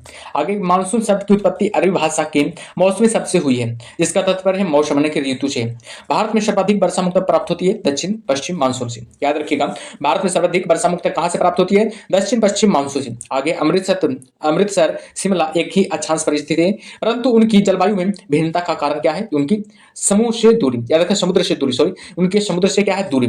आगे तमिलनाडु में शरदकालीन वर्षा अधिकांश किन कारणों से होती है, तो याद रखना पश्चिम विक्षोभ से होती है। देश के किस भाग में मानसून के अरब सागर एवं बंगाल की खाड़ी दोनों ही शाखाओं से वर्षा है, तो याद रखना पंजाब से। ये आगे देखते हैं बाबू, आगे क्या है जो आगे, भारत में वर्ष में सर्वाधिक वर्षा किस क्षेत्र में होती है, मध्य प्रदेश तथा बिहार में होती है। भारत में सर्वाधिक वर्षा प्राप्त करने वाला स्थान कौन सा है, तो याद रखना मापशीराम में है जो। आम्र वर्षा क्या आता है, याद रखना बिहार और बंगाल में मार्च और एवं अप्रैल में होने वाली वर्षा को आम्र वर्षा कहा जाता है। आगे देखते हैं सर्वाधिक वर्षा किस मानसून से होती है, बताइएगा सर्वाधिक वर्षा किस मानसून से होती है, तो याद रखना दक्षिण पश्चिम मानसून से होती है। भारत की सबसे कम वर्षा कहाँ होती है, तो याद रखना कच्छ से हरियाणा तक। मावनसीराम और चेरापूंजी से में अधिक वर्षा होने के कारण की क्या कारण है, तो यहाँ की पहाड़ियां की आकृति की है। भारत के किस भाग में सर्वाधिक दैनिक तापांतर पाया जाता है, पूर्वी तटीय प्रदेश में। ठीक है, आगे देखते हैं बाबू, आगे क्या जो जम्मू कश्मीर में होने वाली शीतकालीन वर्षा का कारण कौन सा है, तो पश्चिमी विक्षोभ हो जाएगा। भारत के उत्तरी मैदानों में शीतकाल में वर्षा होती है, तो पश्चिमी विक्षोभ से। भारत में वर्षा का अधिक होते हुए भी यह देश प्यासी धरती समझा जाता है। इसका कारण क्या है, वर्षा के पानी का तेजी से बह जाना, शीघ्रता से भाप बनकर उड़ जाना तथा वर्षा का कुछ थोड़े ही महीनों में जोर होना, याद रखिएगा। ठीक है, आगे बाबू की भारतीय उपमहाद्वीप पर ग्रीष्म ऋतु में उच्च तापमान एवं निम्न दाब हिंद महासागर में वायु का कर्षण करते जिसके कारण प्रभावित होता है, याद रखना दक्षिण पश्चिम मानसून प्रभावित होता है। अल्पकालीन जलवायु संबंधित भविष्य कथन के लिए पिछले दशक में ज्ञात हुए स्थितियों में से कौन सी एक भारतीय उपमहाद्वीप में विरल क्षीण वर्षा मानसून से संबंधित है, याद रखना एल नीनो तथा दक्षिणी दोलन हो जाएगा। एल नीनो तथा दक्षिणी क्या हो जाएगा, दोलन हो जाएगा, याद रखिएगा। आगे बाबू कि भारत के पश्चिमी तटों अति उच्च वर्षा मुख्यतः किसके कारण होती है, तो याद रखें समुद्र के निकट होने का कारण होता है। अक्टूबर और नवंबर के महीनों में कहां से अधिक वर्षा होती है, तो याद रखें छोटा नागपुर का पठार से। भारतीय मानसून मौसमी विस्थापन से इंगित है, जिसका कारण क्या है, तो याद रखना स्थल समुद्र का विभेदी तापमान। आगे देखते हैं बाबू, आगे क्या है, भारत के किस राज्य में जाड़े के मौसम में वर्षा होती है, तो याद रखना उड़ीसा राज्य में। ठीक है, चलिए आगे क्यों चलते बाबू, आगे क्या है, भारत के पश्चिमी समुद्री तट पर वर्षा किस मानसून से होती है, तो दक्षिण पश्चिम मानसून से होती है। किस राज्य में प्रत्यावर्ती मानसून का अधिक प्रभाव होता है, याद रखना तमिलनाडु से। उत्तरी पूर्वी मानसून से सबसे अधिक वर्षा प्राप्त करने वाला राज्य कौन है, तो याद रखना तमिलनाडु हो जाएगा। आगे देखते हैं बाबू, आगे क्या है, कौन सा स्थान सबसे कम वर्षा प्राप्त करता है, तो याद रखना लेह हो जाएगा। आगे अगला क्वेश्चन से थोड़ा क्वेश्चन पर ध्यान दीजिएगा। ठीक है, बहुत बार एग्जाम में पूछा गया, एमपी पीसीएस में, उत्तराखंड पीसीएस में सवाल आया था। भारत में ग्रीष्मकालीन मानसून के प्रवाह की सामान्य दिशा क्या है, तो याद रखना दक्षिण से पश्चिम से पूर्व, दक्षिण से पश्चिम से उत्तर से पूर्व। ठीक है, दक्षिण से पश्चिम से उत्तर से पूर्व, याद रखिएगा। Option number D correct answer हो जाएगा। चलिए आगे देखते हैं बाबू, आगे क्या है जो आगे कि भारत के किस भाग में सर्वाधिक दैनिक तापांतर पाया जाता है, तो रखना राजस्थान के मरुस्थलीय क्षेत्रों में। आगे देखते हैं बाबू, भारत के किस राज्य में मानसून का आगमन सबसे पहले होता है, तो रखना केरल में। झारखंड में वर्षा किस मानसून से होती है, तो याद रखना दक्षिण पश्चिमी मानसून से होती है।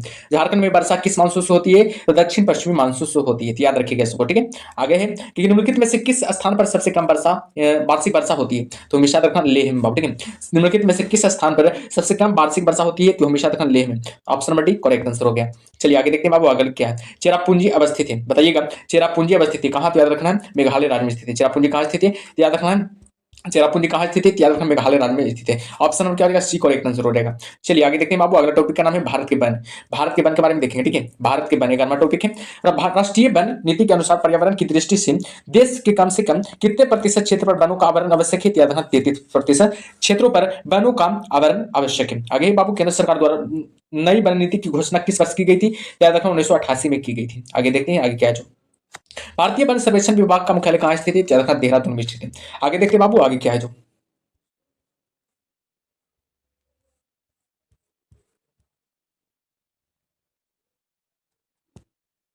आगे भारत में वन अनुसंधान संस्था कहां स्थित है, याद रखना देहरादून में स्थित है। राष्ट्रीय पर्यावरण शोध संस्था कहां स्थित है, याद रखना नागपुर में स्थित है। भारत में वृक्षारोपण उत्सव जिसे वन महोत्सव के नाम से जाना जाता है कि जन्मदाता कौन है, याद रखना के एम मुंशी। वन रोपण प्रक्रिया और पेड़ लगाने की देश के कुल क्षेत्रफल के कितने प्रतिशत भूभाग पर वनों का आवरण है, तो याद रखना 21.05% पर। ठीक है, 21.05% पर। ठीक है, चलिए आगे देखते हैं बाबू, आगे क्या है जो पश्चिमी हिमालय संसाधन प्रदेश के प्रमुख संसाधन वन है। किस राज्य के कुल भौगोलिक क्षेत्रफल के सबसे कम भाग पर वनों का विस्तार पाया जाता है, तो याद रखना हरियाणा के। पारिस्थितिक संतुलन बनाए रखने के लिए न्यूनतम वन आवरण निर्बाध है, याद रखना संपूर्ण भूमि का 33% होगा, ठीक है। संपूर्ण भूमि का 33% हो जाएगा, ठीक है। आगे देखते हैं बाबू, आगे क्या है जो आगे वृक्षाच्छादित क्षेत्र सर्वाधिक है, याद रखना पूर्वी डेक्कन में। भारत में अधिकांश वन संपदा का मालिक कौन है, तो याद रखना राज्य हो जाएगा। भारत में मैंग्रोव वनस्पति मुख्यतः पाई जाती है, तो याद रखना सुंदरबन में पाई जाती है। वीवीआई बाबू इसे जरूर नोट पॉइंट कीजिएगा, बहुत बार एग्जाम में आ चुका है सवाल। अगला है नीलगिरी पहाड़ियां में पेड़ की समान जाती है, तो याद रखना टीक यानी कि सागौन का। भारत में अति सघन वनों का सर्वाधिक क्षेत्र किस राज्य में पाया जाता है, तो याद रखना अरुणाचल प्रदेश में पाया जाता है। आगे देखते हैं बाबू, आगे क्या है जो आगे है किसे वैश्विक विरासत का वन माना जाता है, तो यह सुंदरबन को, जो कि पश्चिम बंगाल में पड़ता है। भारत के राज्यों में से किस में सगौनों का वन पाया जाता है, तो यह देखना मध्य प्रदेश में। देश के सर्वाधिक क्षेत्रफल पर किस प्रकार के वन पाए जाते हैं, तो यह देखना उष्णार्ध उष्णार्ध पतझड़ वन हो, ठीक है। उष्णार्ध पतझड़ वन हो जाएगा। दलदली अथवा ज्वार भाटा क्षेत्रों में पाए जाने वाले वन को क्या कहा जाता है, तो यह देखना मैंग्रोव वन कहा जाता है। आगे देखते हैं बाबू, आगे क्या है जो आगे भारत में मैंग्रोव वन वनस्पति का सर्वाधिक विस्तार किस राज्य में पाया जाता है, तो यह देखना पश्चिम बंगाल में पाया जाता है। भारत में चंदन की लकड़ी के वन सबसे अधिक कहाँ पाए जाते हैं, तो नीलगिरी की पहाड़ियों में पाई जाती है। साइलेंट वैली के चर्चित होने का कारण क्या है, तो दक्षिण जैव विविधता एवं सदाबहार वन का संरक्षण भाव। साइलेंट वैली के चर्चित होने का कारण क्या है, तो दक्षिण जैव विविधता एवं सदाबहार वन का संरक्षण भाव, ठीक है। याद रखिएगा। फूलों की घाटी स्थित है कहाँ, याद रखना उत्तराखंड में। फूलों की घाटी कहाँ स्थित है, कि उत्तराखंड में स्थित है। शांत घाटी कहाँ अवस्थित है, याद रखना केरल में स्थित है। पश्चिमी घाट पर पाई जाने वाली वनस्पति का प्रकार कैसा है, तो याद रखना सदाबहार थी। किन पहाड़ियों पर उष्ण कटिबंधीय सदाबहार वन पाए जाते हैं, तो याद रखना नीलगिरी पहाड़ियों पर, ठीक है। तो ये सब को याद रखिएगा। कौन सा राज्य शहतूत रेशम उत्पादित करता है, तो याद रखना कर्नाटक हो जाएगा।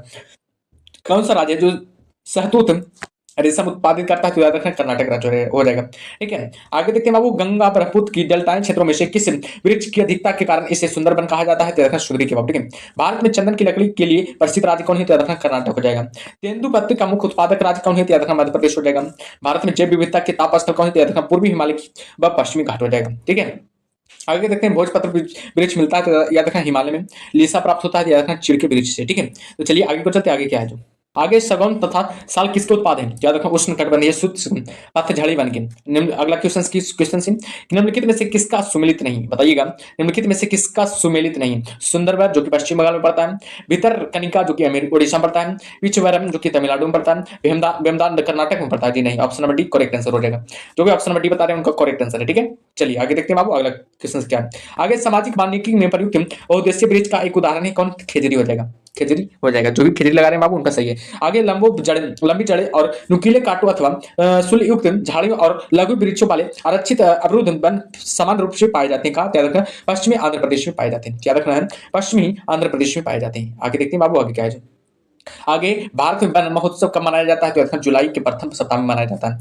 फॉरेस्ट रिसर्च इंस्टीट्यूट कहाँ स्थित है, तो यथार्थ देहरादून जो कि उत्तराखंड में पड़ता है। भारतीय वन सर्वेक्षण का कार्यालय कहाँ स्थित है, तो देहरादून में स्थित है। चिपको आंदोलन का संबंध किससे है, तो यथार्थ वनों के काटने से रोकने से। चिपको आंदोलन किसने चलाया था, तो यथार्थ सुंदरलाल बहुगुणा ने चलाया था। केंद्र सरकार ने नई वन नीति घोषणा किस वर्ष की थी, 1928 में की थी, ठीक है। तो याद रखिएगा इसको। आगे बाबू राष्ट्रीय पर्यावरण शोध संस्थान कहाँ स्थित है, नागपुर जो कि महाराष्ट्र में पड़ता है। Indian institute of forest management की स्थापना कब कहाँ की गई थी, तो 1921 में भोपाल में की गई थी, ठीक है। तो याद रखिएगा। अगला टॉपिक का नाम है बाबू भारत के राष्ट्रीय उद्यान पक्षी विहार एवं वन्य जीव अभयारण्य, ठीक है। तो देखते हैं अपने प्राकृतिक परिवेश में वन्य जीवन के लिए कानूनी तौर पर आरक्षित क्षेत्र कौन है, तो बायोस्फीयर रिजर्व बाबू, ठीक है। वह राज्य जहां सुल्तानपुर पश्चिम बिहार स्थित है, याद रखना हरियाणा बाबू, ठीक है। आगे देखते हैं दुधवा राष्ट्रीय उद्यान कहाँ स्थित है, बताइएगा। दुधवा राष्ट्रीय उद्यान कहाँ स्थित है, याद रखना उत्तर प्रदेश में स्थित है। कौन सा अभयारण्य जंगली हाथियों के लिए प्रसिद्ध है, याद रखना पेरियार हो जाएगा। दागची गामम वन्य जीव अभयारण्य किस राज्य में स्थित है, याद रखना जम्मू कश्मीर में स्थित है। सरिस्का पश्चिम बिहार कहाँ स्थित है, अवस्थित है, याद रखना राजस्थान में अवस्थित है। विश्व का एकमात्र पलावी राष्ट्रीय पार्क कहाँ स्थित है, याद रखना मणिपुर में स्थित है। काजीरंगा किस लिए जाना जाता है, याद रखना गैंडा के लिए जाना जाता है। आगे देखते हैं बाबू, आगे क्या है। नल सरोवर पश्चिम यानी नल सरोवर पश्चिम अभयारण्य किस राज्य में स्थित है, तो याद रखना गुजरात राज्य में स्थित है। पेरियार गेम अभयारण्य प्रसिद्ध है किसके लिए, तो याद रखना जंगली हाथियों के लिए प्रसिद्ध है। काजीरंगा राष्ट्रीय उद्यान कहाँ स्थित है, तो याद रखना असम में स्थित है। केवला देव घाना पश्चिम बिहार कहाँ अवस्थित है, तो याद रखना भरतपुर राजस्थान में स्थित है। नंदा देवी जीवन मंडल किस राज्य में अवस्थित है, तो याद रखना उत्तराखंड में अवस्थित है। मानस पशु विहार किस राज्य में अवस्थित है, तो याद रखना असम में अवस्थित है। अभयारण्य राइनो के लिए जाना जाता है कौन, याद रखिएगा काजीरंगा बाबू, ठीक है। अभयारण्य राइनो के लिए क्यों जाने जाते हैं, तो याद रखना काजीरंगा जाने जाते हैं, ठीक है। चलिए आगे को चलते हैं, आगे क्या है जो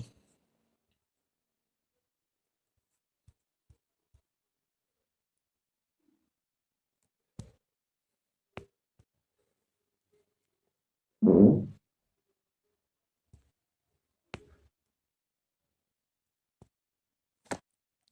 है, किस राज्य में राष्ट्रीय उद्यान वैली ऑफ फ्लावर्स स्थित है? याद रखना उत्तराखंड में। मधुमलाई पशु विहार पर स्थित है? याद रखना व्याघ्र के लिए। व्याघ्रों के लिए याद रखिएगा। गिर राष्ट्रीय उद्यान जो एशियाई शेर के लिए प्रसिद्ध है, स्थित है कहाँ? याद रखना गुजरात में। राजा जी राष्ट्रीय पार्क पार्क एक प्राकृतिक आवास है जो कि कहाँ पड़ता है? तो याद रखना एशियाई हाथी का। अब राजा जय राष्ट्रीय पार्क एक प्राकृतिक आवास है जो किसके लिए है? तो याद रखना एशियाई हाथी के लिए। भारत का प्रथम राष्ट्रीय उद्यान कौन सा है? तो याद रखना कार्बेट राष्ट्रीय उद्यान हो जाएगा। आगे देखते हैं बाबू, आगे क्या है जो आगे भारत का प्रथम तितली उद्यान कहाँ स्थित है? तो याद रखना घट्टा जैविक उद्यान जो कि बेंगलुरु में स्थित है। भारतीय प्राणी विज्ञान सर्वेक्षण की स्थापना कब और कहाँ की गई थी? तो याद रखना 1916 ईस्वी में कोलकाता में की गई थी। आगे देखते हैं बाबू, आगे क्या है जो आगे भारतीय वनस्पति सर्वेक्षण विभाग की स्थापना कब और कहाँ की गई थी? तो याद रखना 1970 में कोलकाता में की गई थी। भारत में सबसे बड़ा अभ्यारण्य बाघ अभ्यारण्य स्थित है? याद रखना कार्बेट बाघ। ठीक है। नेशनल बोर्ड फॉसिल पार्क स्थित है? याद रखना जैसलमेर में। दाची गामा राष्ट्रीय उद्यान में मुख्य रूप से पाया जाता है? याद रखना तेंदुआ बाघ। ठीक है। मुख्य रूप से क्या पाया जाता है? तेंदुआ पाया जाता है। आगे भारतीय वनों में से किसमें से बाघ विलीन हो गए थे? याद रखना सरिस्का वाइल्ड लाइफ सेंचुअरी में। आगे है, कौन एक टॉप स्लीव के नाम से जाना जाता है? तो याद रखना इंदिरा गांधी वन्य जीव अभ्यारण्य एवं राष्ट्रीय उद्यान। ठीक है। आगे देखते हैं बाबू, आगे क्या है। बुक्सा बाग परियोजना भारत के किस राज्य में स्थित है? तो याद रखना पश्चिम बंगाल में स्थित है। विश्व में वन्य जीव कोष का प्राकृतिक लाल पांडा हो जाएगा। एक सिंगल वाला गैंडा निम्नलिखित प्रदेशों में पाया जाता है? तो याद रखना पश्चिम बंगाल एवं असम में पाए जाते हैं। आगे बाबू की जीव मंडल आरक्षित क्षेत्रों की पहली परियोजना की स्कीम कौन सी थी? तो याद रखना नीलगिरी जीव मंडल आरक्षित क्षेत्र हो जाएगा। भारत में सर्वाधिक जैव विविधता पाई जाती है? तो याद रखना शांत घाटी में। भारतीय गैंडे कहाँ पाए जाते हैं? तो याद रखना काजीरंगा अभ्यारण्य में। बांदीपुर प्रोजेक्ट टाइगर रिजर्व किस राज्य में स्थित है? तो याद रखना कर्नाटक राज्य में स्थित है। आगे देखते हैं बाबू, आगे क्या है जो कान्हा राष्ट्रीय उद्यान किस राज्य में स्थित है? तो याद रखना मध्य प्रदेश में स्थित है। रणथंभौर वन प्राणी अभ्यारण्य है, यह भारत के किस प्रदेश में है तथा किसके लिए प्रसिद्ध है? तो याद रखना राजस्थान बब्बर शेर के लिए प्रसिद्ध है। आगे देखते हैं बाबू, जिसमें कार्बेट राष्ट्रीय उद्यान जिम कार्बेट राष्ट्रीय उद्यान कहाँ है? याद रखना उत्तराखंड में स्थित है। चिपको आंदोलन के प्रमुख नेता कौन थे? याद रखना सुंदरलाल बहुगुणा थे। आगे देखते हैं बाबू, वन जीव संरक्षण अधिनियम कब बनाया गया था? याद रखना 1972 में बनाया गया था।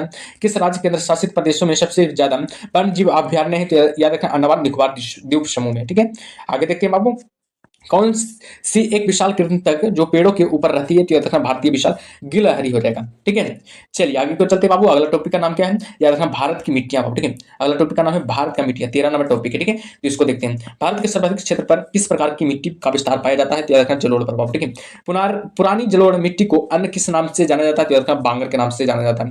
भारत के उत्तरी मैदान की मृदा समानता कैसी बनी है? तो याद रखना तलोचन बाबू। ठीक है। तलोचन से बनी है। चलिए आगे को चलते हैं बाबू, आगे क्या है जो आगे देखते हैं। गंगा के जलोढ़ मिट्टी की भूमि सतह के नीचे लगभग 600 मीटर है।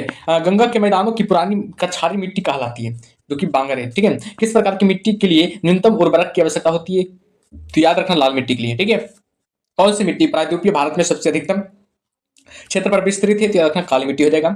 चलिए आगे देखते हैं बाबू, आगे क्या है जो आगे कपास की खेती के लिए सर्वोत्तम मिट्टी होती है? तो याद रखना काली मिट्टी होती है। लावा के प्रभाव से किस मिट्टी का निर्माण होता है? तो याद रखना काली मिट्टी का निर्माण होता है। काली मिट्टी किस फसल की खेती के लिए सर्वाधिक उपयोगी है? तो याद रखना कपास की खेती के लिए। किस मिट्टी में कृषि के लिए सिंचाई की आवश्यकता नहीं होती है? तो याद रखना काली मिट्टी में सिंचाई की आवश्यकता नहीं होती है। आगे देखते हैं बाबू, आगे क्या है। आगे है, भारत की निम्न मिट्टियों में से कौन सा बेसाल्ट लावा के लिए अपचय के कारण निर्मित है हुई है? तो याद रखना है रेगुर मिट्टी हो जाएगा। Option number D correct answer हो जाएगा। चलिए आगे देखते हैं अगला क्वेश्चन क्या है। रेगुर किसका नाम है? तो याद रखना काली मिट्टी का ही नाम है बाबू। ठीक है। काली मिट्टी की स्थानीय रूप से रेगुर या कपासी मिट्टी या उष्ण कटिबंधीय चेरनोजम आदि अलग अलग नामों से जाने जाता है। इस मिट्टी को अगला क्वेश्चन से क्या है, इस मिट्टी को सिंचाई की कम आवश्यकता होती है क्योंकि यह नमी को रोक कर रखती है। वह कौन सी है? तो याद रखना है काली मिट्टी हो जाएगा। Option number B correct answer हो जाएगा। चलिए आगे देखते हैं बाबू, आगे क्या है जो आगे है कि भारत में लाल मिट्टी का सर्वाधिक विस्तार पाया जाता है? तो याद रखना आंध्र प्रदेश एवं तमिलनाडु में पाया जाता है। लैटेराइट मिट्टी महत्वपूर्ण रूप से पाई जाती है? तो याद रखना मालाबार तटीय क्षेत्र में पाई जाती है। भारत में कौन कौन मृदा समूह लोहे का अतिरिक्त होने के कारण अनुबर हो जा रहा है? तो याद रखना लैटेराइट मिट्टी हो जाएगा। आगे देखते हैं बाबू, आगे क्या है जी आगे धान की खेती के लिए अति उपजाऊ भूमि कौन सी होती है? तो याद रखना दोमट हो जाएगा। मृदा अपरदन रोका जा सकता है? तो याद रखना वन रोपण द्वारा। महाराष्ट्र में सर्वाधिक मात्रा में पाई जाने वाली उपलब्ध मृदा का प्रकार क्या है? तो याद रखना काली मिट्टी हो जाएगा। आगे देखते हैं बाबू, आगे है मकरैला मिट्टी किसका परिणाम है होता है, तो देखो निथरन का, लीचिंग का। अपरदन के प्रकारों में से किसके कारण चंबल के खड्ड बने हैं, तो याद रखना अवन नलिका यानी कि गली। ऑप्शन क्या हो जाएगा, ऑप्शन क्या होगा, ऑप्शन अवन अवन नलिका हो जाएगा। ठीक है, याद रखिए किस प्रकार की मिट्टी में कार्बनिक पदार्थों की अधिकता होती है, तो याद रखना काली मिट्टी में। चलिए आगे चलते हैं, आगे क्या है जो आगे किस किस्म की मिट्टी में जिप्सम का करके उसे फसल उगाने के लिए उपयुक्त बनाया जाता है, तो याद रखना अम्लीय कबाब। ठीक है, किस राज्य में भारत की सबसे बड़ी अंतर्देशीय लवणीय आर्द्रभूमि है, तो याद रखना राजस्थान में। चलिए आगे देखते हैं बाबू, आगे सिंचाई के बारे में जानेंगे। अगला टॉपिक का नाम है सिंचाई के साधन। भारत में सिंचाई का सबसे बड़ा प्रमुख साधन क्या है, कुएं एवं नलकूप हो जाएगा। देश के कुल सिंचित क्षेत्र में नहरों की भागीदारी कितना है, तो याद रखना 31.1% है। ठीक है, देश के कुल सिंचित क्षेत्र में कुओं और नलकूपों की भागीदारी 56% है। देश के कुल सिंचित क्षेत्रों में तालाब की सिंचाई की भागीदारी 6% है। याद रखिएगा इसको। ठीक है, आगे देखते हैं बाबू, भारत के किस भाग में तालाब का सिंचाई के साधन के रूप में सर्वाधिक प्रयोग होता है, तो याद रखना दक्षिणी भाग। ठीक है, किस राज्य का सर्वाधिक कृषि क्षेत्र तालाबों द्वारा सिंचित किया जाता है, तो याद रखना तमिलनाडु का। नलकूपों का की सर्वाधिक संख्या किस राज्य में है, तो याद रखना उत्तर प्रदेश में। आगे देखते हैं बाबू, आगे क्या है जो भारत में नहर द्वारा सिंचाई कौन सा राज्य अग्रणी है, तो याद रखना पंजाब हो जाएगा। कुआं और नलकूपों द्वारा सिंचाई में अग्रणी राज्य कौन है, तो याद रखना गुजरात हो जाएगा। इंदिरा गांधी नहर या राजस्थान नहर को किस नदी से जल मिलता है, तो याद रखना सतलज नदी से जल मिलता है। ठीक है, भारत में सबसे लंबी सिंचाई नहर कौन है, तो याद रखना इंदिरा गांधी नहर। ठीक है, भारत में सबसे लंबी सिंचाई नहर इंदिरा गांधी नहर हो जाएगा। सारण सिंचाई नहर निकलती है, तो याद रखना गंडक से। त्रिवेणी नहर में किस नदी से पानी आता है, तो याद रखना गंडक नदी से पानी आता है। राजस्थान का नहर का क्या नाम है, तो याद रखना इंदिरा गांधी नहर हो जाएगा। भारत की सिंचाई क्षमता 47.78% पूरा होता है, जो कि लघु एवं बृहद परियोजना से, ठीक है। भारत के किस क्षेत्र में अत्यधिक असिंचित खेती की जाती है, तो याद रखना दक्कन के पठार में। भारत की सिंचाई क्षमता सर्वाधिक भाग पूरा होता है, तो याद रखना लघु एवं बृहद परियोजना से। याद रखना लघु एवं बृहद परियोजना से। ठीक है, शारदा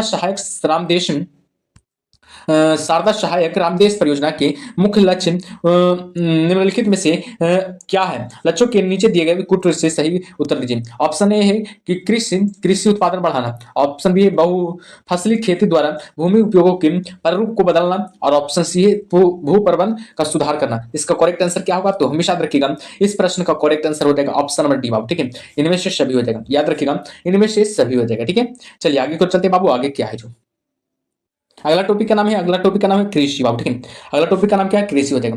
भारत में कृषि को दुष्प्रभावित करने वाला मौसम का सबसे महत्वपूर्ण तत्व वृष्टि हो जाएगा। नकदी फसल में सम्मिलित नहीं है, तो याद रखना गेहूं हो जाएगा।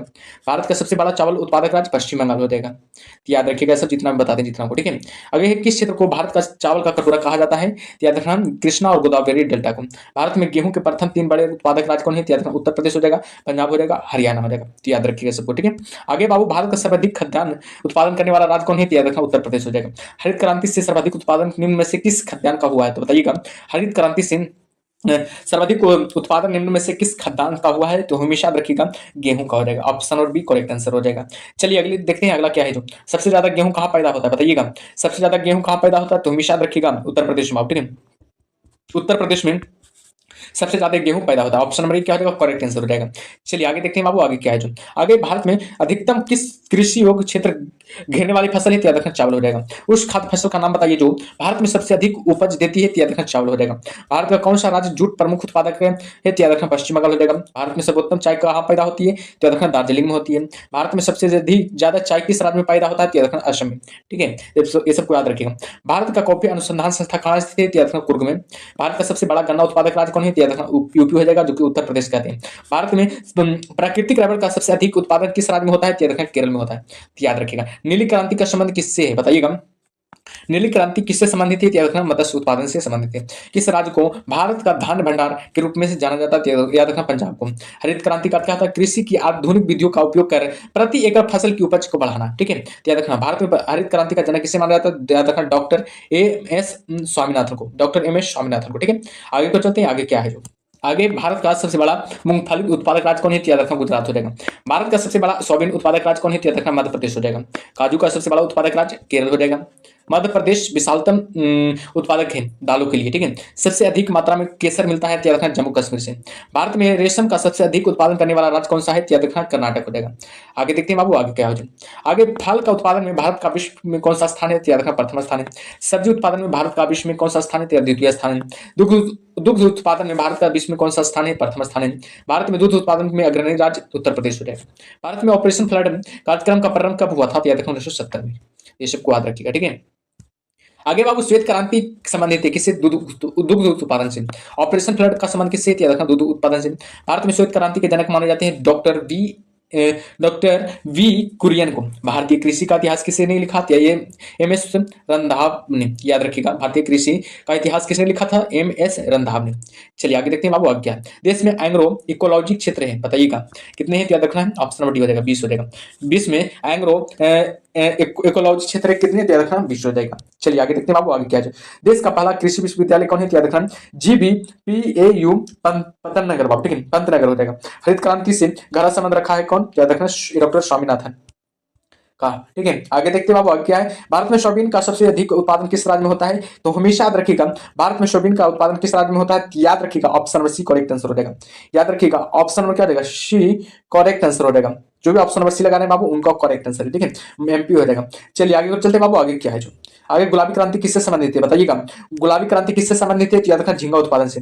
गोल क्रांति किससे संबंधित है, तो याद रखना आलू उत्पादन से, ठीक है। चलिए आगे तो चलते बाबू आगे। आगे भारत का सर्वाधिक पटसन उत्पादक राज्य कौन है, तो याद रखना पश्चिम बंगाल हो जाएगा। भारत में सर्वाधिक गेहूं उत्पादन राज्य कौन सा है, तो याद रखना उत्तर प्रदेश हो जाएगा। भारत में सबसे अधिक कॉफी उत्पादन करने वाला राज्य कौन सा है, तो याद रखना कर्नाटक हो जाएगा। भारत के किस राज्य में सर्वाधिक कॉफी का उत्पादन होता है, तो याद रखना कर्नाटक राज्य में। Option number D correct answer हो जाएगा, कर्नाटक राज्य में उत्पादन होता है, ठीक है। चलिए आगे चलते बाबू आगे क्या है। आगे है कि भारत में किस खाद्य फसल का उत्पादन सबसे अधिक होता है, तो याद रखना चावल का। किस फसल के लिए पानी की अधिकता आवश्यकता लेकिन जमाव नहीं है, तो याद रखना चाय की बात, ठीक है। खरीफ की फसल काटी जाती है तो नवंबर के प्रारंभ में। खरीफ की फसल कब काटी जाती है, तो हमेशा रखना नवंबर की प्रारंभ में। कौन सा शहर अंगूर की पैदावार के लिए प्रसिद्ध है, तो याद रखना नासिक हो जाएगा। झूम क्या है, तो याद रखना कृषि का एक तरीका है बाबू, ठीक है। चलिए आगे देखते हैं बाबू आगे क्या है। किस जिले में कॉफी का अधिक उत्पादन होता है, तो याद रखना कुग्र जिले में। कौन सा राज्य भारत के संपूर्ण रेशम उत्पादन का आधा भाग उत्पन्न करता है, तो याद रखना कर्नाटक हो जाएगा। जूट सबसे अधिक कहाँ पर होती है, तो याद रखना बंगाल के डेल्टा टाई क्षेत्र में। नीलगिरी की पहाड़ियों के क्षेत्रों में किसकी खेती की जाती है, तो याद रखना कॉफी की। आगे देखते हैं बाबू आगे क्या है जो। दक्षिण भारत में सर्वाधिक चाय उत्पादित करने वाला राज्य कौन है, तो याद रखना तमिलनाडु हो जाएगा। किस फसल की बुआई तथा कटाई के बीच सर्वाधिक अंतराल पाया जाता है, तो याद रखना गन्ना का, ठीक है। सस्य वानिकी का राष्ट्रीय शोध केंद्र अवस्थित है, तो याद रखना झांसी में। चलिए आगे देखते हैं बाबू आगे क्या है जो। भारत में जूट का सर्वाधिक क्षेत्रफल पश्चिम बंगाल में राज्य में है। मक्के की खेती की जाती है जा सकती है खरीफ के मौसम में। मूंगफली के दाने का औसत प्रतिशत कितना होता है, तो याद रखना 70 हो जाएगा। केंद्रीय उपोष्ण बागवानी संस्था अवस्थित है तो बेंगलुरु में। जहां तक कृषि मंत्रालय के सरकारी वर्गीकरण का संबंध है, भारत में कितनी कृषि जलवायु है, तो याद रखना 127 हो जाएगा। चलिए आगे देखते हैं बाबू आगे क्या है जो। आगे उत्तर प्रदेश की प्रमुख फसल कौन है, तो याद रखना गेहूं हो जाएगा। भारत में मुख्य रूप कृषि पदार्थ आयात आयात मद है, याद रखना खाने योग्य तेल भाव, ठीक है। केरल राज्य विश्व भर में किसके संवर्धन के लिए जाना जाता है, याद रखना गर्म मसाले के लिए। पीत क्रांति किसके उत्पादन से संबंधित है, याद रखना तिलहन से। भारत की प्रमुख वाणिज्यिक फसल कौन है, याद रखना है कपास, तिलहन, जूट और गन्ना। कपास, तिलहन और जूट और गन्ना। भारत का राष्ट्रीय फल आम हो जाएगा। उत्तर प्रदेश में आंवले का सर्वाधिक उत्पादन करने वाला जिला प्रतापगढ़ हो जाएगा। भारत में विकसित प्रथम बौनी धान की किस्म IR8 हो जाएगा, ठीक है। IR8 हो जाएगा, ठीक है। चलिए आगे को चलते हैं आगे क्या है जो।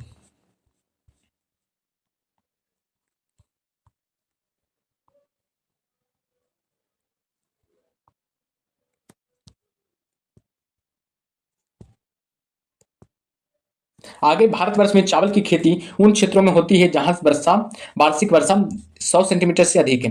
1966 के बाद की अवधि के दौरान खाद्यान्नों के उत्पादन में बहुत वृद्धि हुई है थी, जिसमें गेहूं किसकी हुई थी, याद रखें गेहूं की। अगला टॉपिक का नाम है भारत के ऊर्जा संसाधन। भारत के ऊर्जा संसाधन, ठीक है, तो देखेंगे इसको। भारत में ऊर्जा का मुख्य स्रोत क्या है, तो याद रखना तापी हो जाएगा। भारत की पहली लहर ऊर्जा परियोजना किस स्थान पर स्थापित की गई थी, बीजिंग न जामबाबू। चेन्नई के समीप कलपक्कम नामक स्थान पर किसकी स्थापना की गई थी, नाभिकीय ऊर्जा संयंत्र को। काकर पारा परमाणु शक्ति केंद्र किस राज्य में है, तो याद रखना कर्नाटक राज्य में है। आगे तक देखते हैं आगे क्या है जो। आगे है कैगा में क्या होता है। कैगा में क्या होता है तो हमेशा याद रखिएगा नाभिकीय ऊर्जा उत्पादन होता है। कैगा में क्या होता है, नाभिकीय ऊर्जा उत्पादन होता है। आगे कि भारत का प्रथम परमाणु ऊर्जा उत्पादन केंद्र कहाँ है, तो याद रखना तारापुर, जो कि कहाँ किस राज्य में पड़ता है, तो याद रखना महाराष्ट्र में पड़ता है। आगे क्यों चलते बाबू, आगे क्या है, भारत में भूतापीय ऊर्जा का संयंत्र कहाँ स्थापित किया गया है। भारत में भूतापीय ऊर्जा का संयंत्र कहाँ स्थापित किया गया है, तो हमेशा रखना हिमाचल प्रदेश में के मणिकर्ण में, याद रखना हिमाचल प्रदेश के मणिकर्ण में, ठीक है। आगे देखते हैं देश में कुल विद्युत उत्पादन में ताप विद्युतीय का योगदान कितना है, तो याद रखना 70% है, जो कि ताप विद्युतीय का योगदान है। आगे भारत की प्रथम जल विद्युत परियोजना कहाँ है, तो याद रखना कावेरी नदी पर बनाया गया है, जो कि शिव समुद्रम परियोजना है। वो कौन सा परियोजना है, तो याद रखना शिव समुद्रम परियोजना है, ठीक है। चलिए आगे को चलते हैं बाबू, आगे क्या है देखते हैं। आगे एशिया की पहली भूमिगत जल विद्युत परियोजना भारत के किस राज्य में स्थित है, तो हमेशा रखना हिमाचल प्रदेश में स्थित है। आगे देखते हैं कि भारत में विद्युत आपूर्ति सबसे पहले कहां शुरू हुई है, तो याद रखना दार्जिलिंग में। भारत में विद्युत आपूर्ति सबसे पहले कहां शुरू हुई है, तो हमेशा रखना दार्जिलिंग में। आगे देखते हैं ओबरा शहर किसके लिए प्रसिद्ध है, तो याद रखना थर्मल पावर प्लांट के लिए प्रसिद्ध है। ओबरा शहर किसके लिए प्रसिद्ध है, तो याद रखना थर्मल पावर प्लांट के लिए प्रसिद्ध है। आगे है प्रथम जल विद्युत शक्ति केंद्र कहां पर स्थापित किया गया था, तो याद रखना शिव समुद्रम में, ठीक है, शिव समुद्रम में स्थापित किया गया था। आगे देखते हैं भारत के वाणिज्यिक ऊर्जा को कितने प्रतिशत आपूर्ति कोयले से होती है, तो याद रखना 67% पूर्ति कोयले से होती है। आगे देखते हैं कौन सा भारत में वाणिज्यिक ऊर्जा का प्रधान का स्रोत हो, तो याद रखना कोयला हो जाएगा। भारत में वाणिज्यिक ऊर्जा का स्रोत प्रधान कौन है, तो याद रखना कोयला हो जाएगा। उड़ान एक ऐसी गैस से आधारित शक्ति परियोजना है, याद रखना, जो कि महाराष्ट्र में। उड़ान एक गैस से आधारित शक्ति परियोजना है, जो कि महाराष्ट्र में। केंद्रीय जल विद्युत एवं विद्युत शोध केंद्र कहाँ स्थित है, याद रखना खड़ग बसालम बाबू, ठीक है, खड़ग बासलम बासलम हो जाएगा। आगे देखते हैं बाबू, आगे क्या है।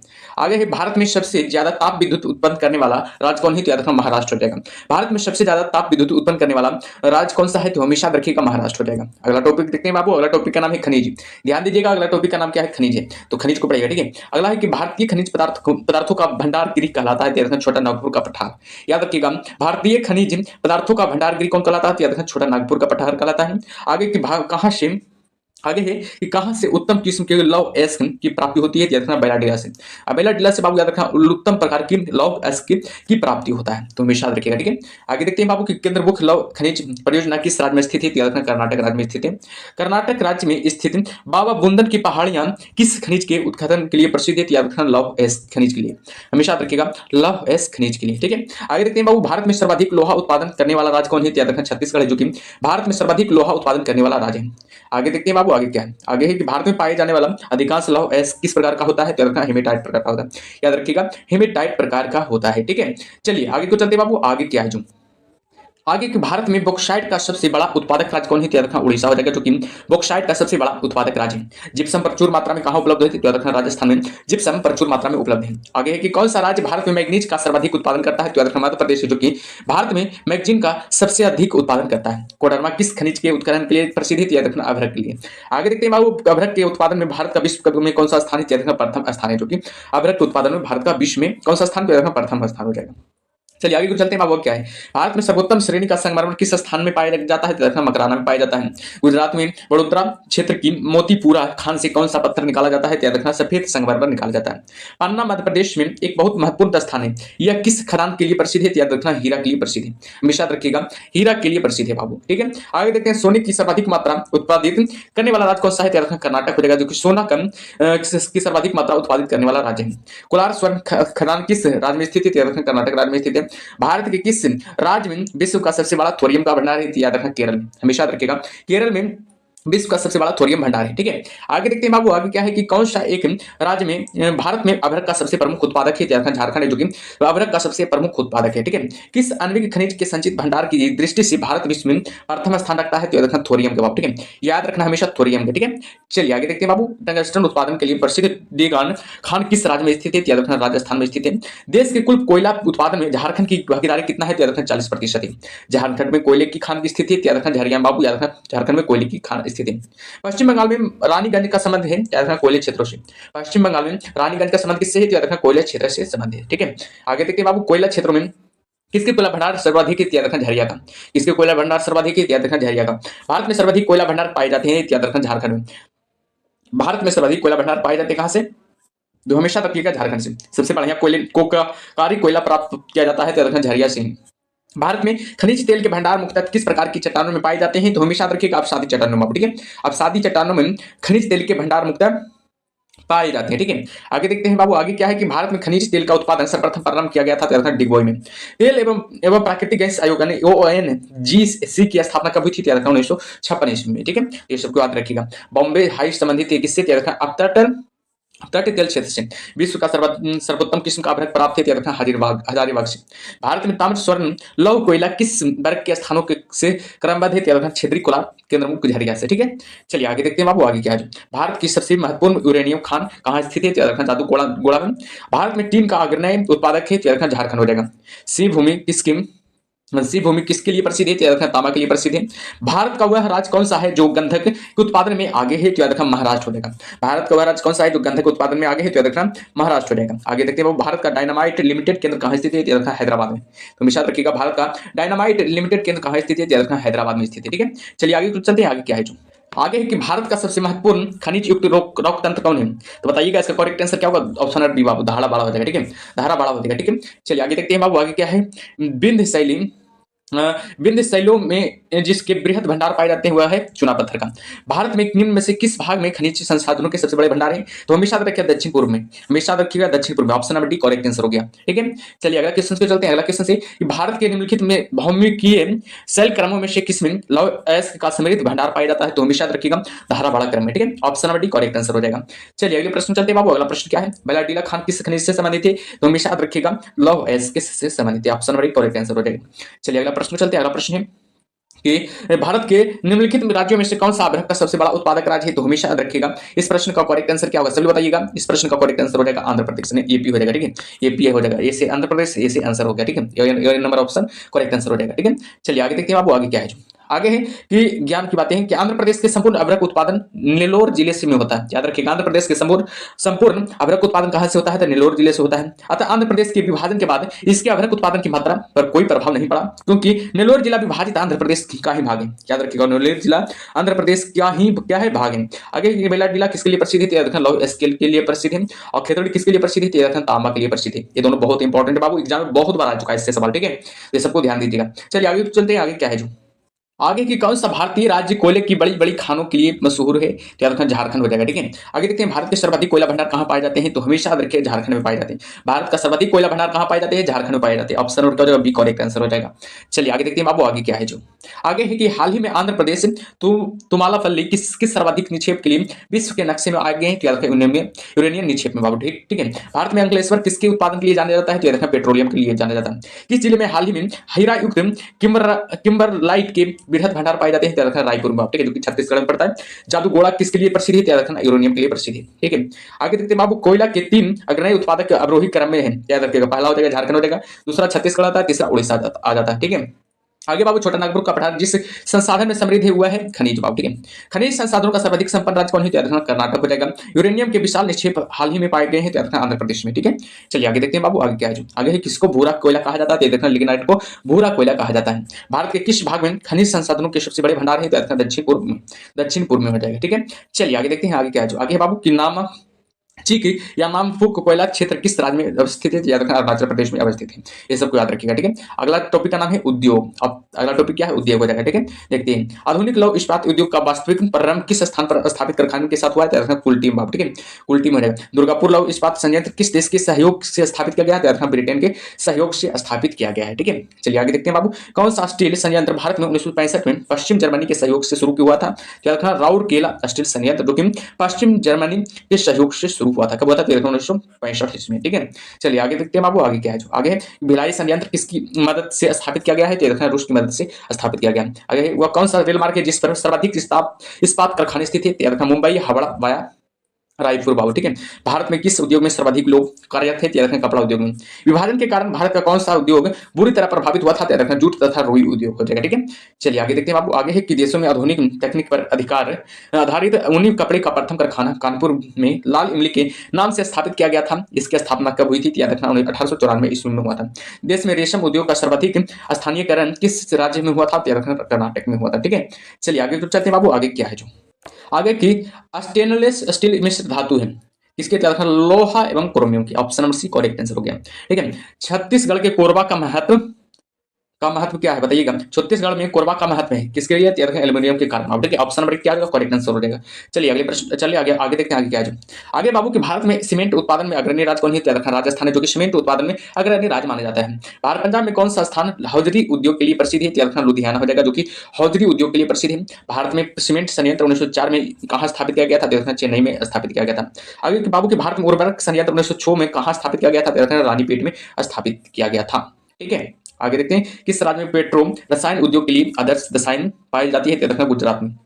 भारत का सबसे महत्वपूर्ण लघु उद्योग है, तो हथकरघा उद्योग हो जाएगा। नेपाल नगर किस उद्योग के लिए माना जाता है, अखबारी कागज के लिए जाना जाता है। ठीक है, बिहार में पहली चीनी मिल स्थापित हुई है, तो मरहौर में।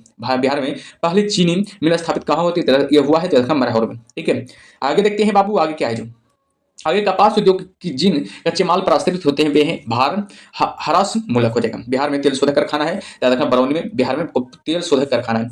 कौन सा प्रमुख उद्योग मोरी में स्थापित है, एल्यूमिनियम उद्योग हो जाएगा।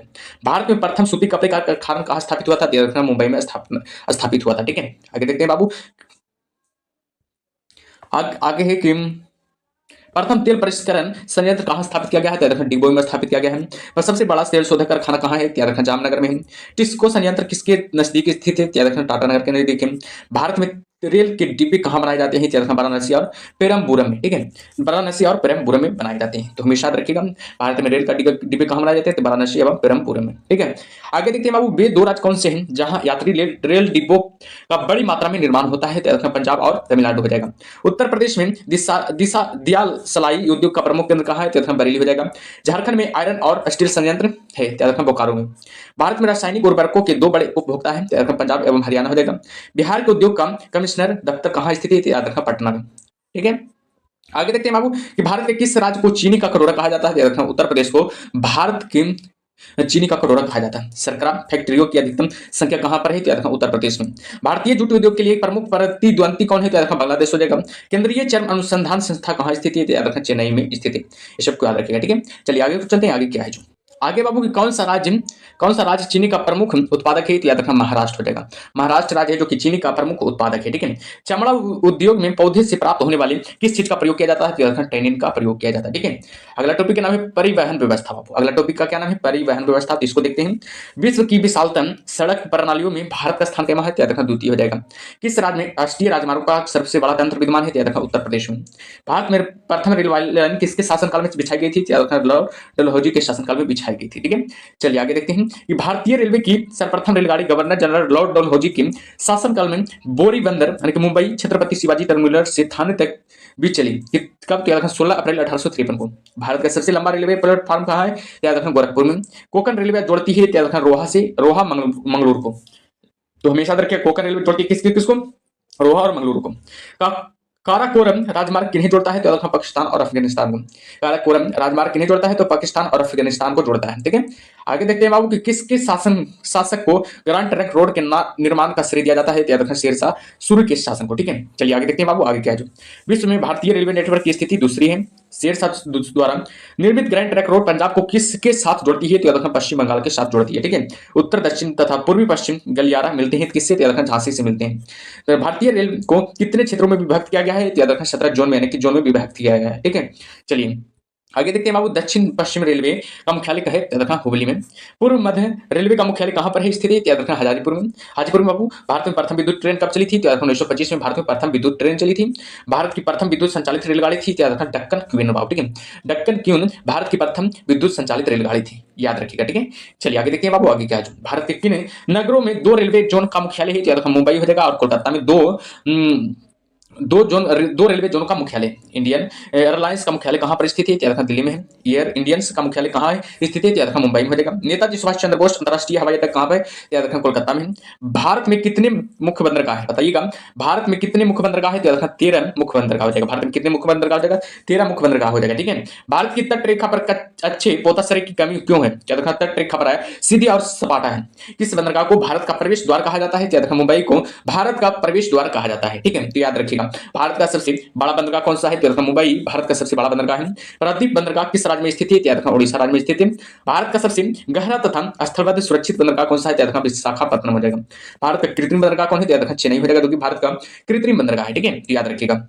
आगे बाबू विगत 50 वर्षों में भारतीय रेल मार्ग के पथ की लंबाई में लगभग कितने प्रतिशत वृद्धि हुई है? तो याद रखना 16.6% वृद्धि हुई है। ठीक है, चलिए आगे को चलते हैं। आगे क्या है जो आगे कि भारत में किस राज्य में प्रदेश राजमार्ग की लंबाई सर्वाधिक है? तो याद रखना महाराष्ट्र राज्य में। ठीक है, अगला क्वेश्चन से बाबू की निम्नलिखित युगों में से कौन सा एक हाल ही में छो पथ एक्सप्रेसवे मार्ग द्वारा संबद्ध किया गया है? तो बताइएगा इसका करेक्ट आंसर क्या होगा। याद रखिएगा इस प्रश्न का करेक्ट आंसर हो जाएगा ऑप्शन नंबर सी। ठीक है, मुंबई तथा Pune, option number C correct answer हो जाएगा। चलिए आगे क्यों चलते हैं। आगे क्या है जो अगला प्रश्न है बाबू कि भारत की पहली रेलवे लाइन किस स्थानों के बीच कब बनी? याद रखना है इसका करेक्ट आंसर क्या होगा। ऑप्शन नंबर सी हो जाएगा, मुंबई और थाने के बीच 1853 में बनी थी। Option number C correct answer हो जाएगा। चलिए आगे चलते हैं बाबू। आगे क्या है जो आगे है बाबू कि देश में माल परिवहन के लिए कौन सबसे बड़े माध्यम के रूप में प्रयुक्त होता है? तो याद रखना रेलवे हो जाएगा। पहिए एवं एक्सेल बनाने वाली रेलवे यूनिट कहाँ अवस्थित है? तो याद रखना बेंगलोर में स्थित है। प्रथम संपर्क क्रांति ट्रेन चली है? तो याद रखना दिल्ली से बेंगलुरु के मध्य चली है। कौन सा संगठन भारत की विभिन्न रेलगाड़ियों में व्यवस्था प्रथा में इंटरनेट तथा टेलीफोन सुविधाएं प्रबंधित करने में से संबंधित है? तो याद रखना रेलवे टेल निगम हो जाएगा। रेलवे टेल निगम हो जाएगा। आगे देखते हैं बाबू पूर्व रेलवे के बंटवारे के पश्चात हाजीपुर के आंचलिक कार्यकाल का नाम क्या है हुआ? तो याद रखना पूर्व मध्य रेलवे हो जाएगा। अब तक काम में आने वाला विश्व का सबसे पुराना भाप इंजन कौन सा है? तो देखना फेयर क्वीन हो जाएगी। अब तक काम में आने वाला विश्व का सबसे पुराना भाप इंजन माना जाता है। भारत में वायु परिवहन का विकास का प्रारंभ हुआ था? तो याद रखना 1911 में भारत में वायु परिवहन का विकास हुआ था। ठीक है, याद रखिएगा। आगे बाबू कौन सा बंदरगाह भारतीय समुद्रिक व्यापार का पूर्वी द्वार कहलाता है? तो याद रखना कोलकाता हल्दिया हो जाएगा। वेस्ट बंदरगाह परियोजना कहाँ स्थित है? तो याद रखना मुंबई में स्थित है। भारत के प्रायद्वीप एवं कांडला पतन किस तट पर स्थित है? तो याद रखना क्रमशः पूर्वी तथा पश्चिमी तट पर अवस्थित है। ठीक है, आगे देखते हैं बाबू आगे क्या है जो आगे कि भारत के पूर्वी तट में सर्वश्रेष्ठ प्राकृतिक बंदरगाह कौन है? तो विशाखापट्टनम रहेगा। मर्मागो पतंग स्थित है? तो याद रखना गोवा में स्थित है। स्वतंत्रता के बाद विकसित किया गया पहला पतंग कौन है था? तो याद रखना कांडला हो जाएगा। राजीव गांधी राष्ट्रीय उड़ान संस्थान किस राज्य में स्थापित किया जा रहा है? तो याद रखना महाराष्ट्र में स्थापित किया जा रहा है। देश का सबसे लंबा आंतरिक जलमार्ग कौन सा है? याद रखना इलाहाबाद हल्दिया हो जाएगा। चलिए आगे को चलते हैं। आगे क्या है जो आगे कि भारत का 40% सड़क परिवहन होता है? तो याद रखना राष्ट्रीय राजमार्ग से। रेलवे का जोन मुख्यालय हाजीपुर स्थित है? तो याद रखना बिहार में स्थित है। रेल मंत्रालय विलेज जॉन ऑन व्हील्स नामक परियोजना शुरू करने की घोषणा किस वर्ष की थी? 2004 में। सेतु समुद्र परियोजना जिन्हें जोड़ती है मन्नार की खाड़ी और पाक की खाड़ी से, याद रखिएगा। आगे है बाबू की भारत के बंदरगाहों में कौन सा एक खुला सागरीय बंदरगाह है जो है? तो याद रखना मुंबई हो जाएगा। भारत में अंतर स्थलीय जलमार्ग के लिए प्रयोग की जाने वाली नदी कौन सी है? याद रखना गंगा नदी हो जाएगा। अगला टॉपिक का नाम है संचार। देखिएगा अगला टॉपिक का क्या नाम है? याद रखना संचार, जो कि 20वां टॉपिक है। ठीक है, भारत में सर्वाधिक डाक सेवा की शुरुआत कब हुई थी? याद रखना 1837 में भारत में सर्वाधिक सार्वजनिक डाक सेवा की शुरुआत हुई। वीवीआई प्रश्न बाबू एग्जाम में बहुत बार सवाल आ चुका है, एग्जाम में बहुत बार सवाल आ चुका है, तो इसको ध्यान दीजिएगा। ठीक है, वर्तमान डाक विभाग की स्थापना कब हुआ था? याद रखना 1854 में हुआ था। विश्व में सबसे अधिक डाकघर किस देश में है? तो याद रखना भारत में विश्व में सर्वाधिक डाकघर है। भारत में पहला डाक टिकट कब मुद्रित हुआ था? याद रखना 1854 में मुद्रित हुआ था। ठीक है, आगे देखते हैं बाबू। आगे है भारत में प्रथम डाक टिकट किस गवर्नर जनरल के कार्यकाल में शुरू हुआ? याद रखना लॉर्ड डलहौजी के काल में शुरू हुआ था। डाकघर बचत योजना का शुभारंभ कब हुआ था? 1885 में हुआ था। भारत में पिन कोड प्रणाली की शुरुआत कब हुई थी? 1972 में हुई थी। भारत में स्पीड पोस्ट सेवा का प्रारंभ हुआ था? 1986 में हुई थी। ये सबको याद रखिएगा। ठीक है, चलिए आगे देखते हैं बाबू। आगे क्या है? भारत में मनी ऑर्डर सेवा कब प्रारंभ हुई? 1995 में भारत में मनी ऑर्डर सेवा प्रारंभ हुई थी। भारत में कितने पिन कोड जोन हुए? 9 पिन कोड जोन है। ठीक है, आगे देखते हैं बाबू। डाक सूचकांक में कुल कितनी संख्या होती है? 6 संख्या होती है। ग्रीन चैनल क्या है? स्थानीय पत्रों के लिए डाक सेवा। भारत में एसटीडी सेवा कब और किन नगरों के मध्य प्रारंभ हुआ था? 1960 में ईस्वी में लखनऊ कानपुर के मध्य प्रारंभ हुआ था। ठीक है, आगे देखते हैं बाबू। आगे क्या है? आगे कुरियर सेवा के प्रतिस्पर्धा के लिए भारतीय डाक विभाग ने द्रुत डाक सेवा का आरंभ कब किया था? याद रखना 1986 में। Option number D correct answer हो जाएगा। जो भी ऑप्शन नंबर डी बता रहे हैं उनका करेक्ट आंसर है। ठीक है, चलिए आगे देखते हैं बाबू। जनसंख्या एवं नगरीकरण हो जाएगा। अगला टॉपिक का नाम है जनसंख्या एवं नगरीकरण। भारत में पहली बार जनगणना कब हुई थी? याद रखना 1872 में हुई थी। याद रखिएगा, इससे एग्जाम में 1 या 2 प्रश्न जरूर आता है। किसी भी एग्जाम की आप तैयारी कर रहे हैं, SSC, railway, group D, state exam, किसी भी एग्जाम की तैयारी आप करते हैं तो याद रखना जनसंख्या से लेकिन 1 या 2 प्रश्न जरूर आता है। ठीक है, याद रखिएगा। भारत में पहली बार जनगणना किसके कार्यकाल में शुरू हुई थी? लॉर्ड मे के कार्यकाल में संपन्न हुई थी। याद रखिएगा। जनसंख्या की दृष्टि से भारत का सबसे बड़ा केंद्र शासित प्रदेश दिल्ली है। जनसंख्या की दृष्टि से भारत का सबसे छोटा केंद्र शासित प्रदेश लक्षद्वीप है। भारत के किस राज्य में महिलाओं की संख्या पुरुषों से अधिक है? याद रखना केरल में। ठीक है, चलिए आगे को चलते हैं बाबू। आगे क्या है? आगे कि भारत के मालूम राज्यों में सबसे घना आबाद राज्य कौन है? याद रखना बिहार हो जाएगा। मेगापोलिस समानता कितनी जनसंख्या वाले नगरे होते हैं? याद रखना 50 लाख से अधिक जनसंख्या वाले नगरे होते हैं। जनसंख्या के आकार की दृष्टि से भारत का सबसे छोटा राज्य कौन है? सिक्किम हो जाएगा। भारत का सर्वाधिक नगरीकरण वाला राज्य कौन है? याद रखना महाराष्ट्र हो जाएगा। आगे देखते हैं बाबू। आगे क्या है? भारत के किस राज्य में ईसाई जनसंख्या का प्रतिशत सर्वाधिक है? याद रखना मिजोरम में हो जाएगा। भारत का क्षेत्रफल संसार के क्षेत्रफल का 2.4% है, परंतु इसकी संपूर्ण मानव प्रजाति का 17% जनसंख्या है, ठीक है, तो याद रखिएगा। आगे देखते हैं बाबू, आगे क्या है जो भारत में जनसंख्या घनत्व की दृष्टि से बिहार का क्रम क्या है तो इसमें पहला हो जाएगा, केवल राज्यों में पहला हो जाएगा, ठीक है। भारत की कुल जनसंख्या में बिहार की जनसंख्या का क्या प्रतिशत है, तो 8.04% है। भारत की तीसरी सर्वाधिक बोली जाने वाली भाषा कौन सी है, तो तेलुगु हो जाएगा। आगे देखते हैं बाबू, भारत के राज्यों में किसका जनसंख्या घनत्व सबसे कम है, याद रखा अरुणाचल प्रदेश का जनसंख्या घनत्व क्या है, सबसे कम है। भारत की वर्तमान आबादी में 65 वर्ष से अधिक आयु वाले व्यक्तियों की लगभग प्रतिशतता कितना है, 5.6% है, ठीक है, याद रखिएगा।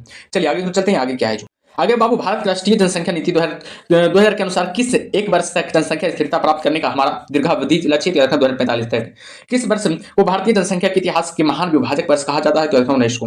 अगला टॉपिक का नाम है भारत की जनजातियां। अगला टॉपिक का क्या नाम है, भारत की जनजातियां। देखेंगे भिल्ल जनजातियां कहां पाई जाती है, तो महाराष्ट्र में पाई जाती है। भारत की सर्वाधिक बड़ी जनजातियां कौन है, तो गोंड जनजातियां। गारो जनजातियां मेघालय की है। बोडो निवासी गारो पहाड़ की है। गद्दी की लोग निवासी हिमाचल प्रदेश के।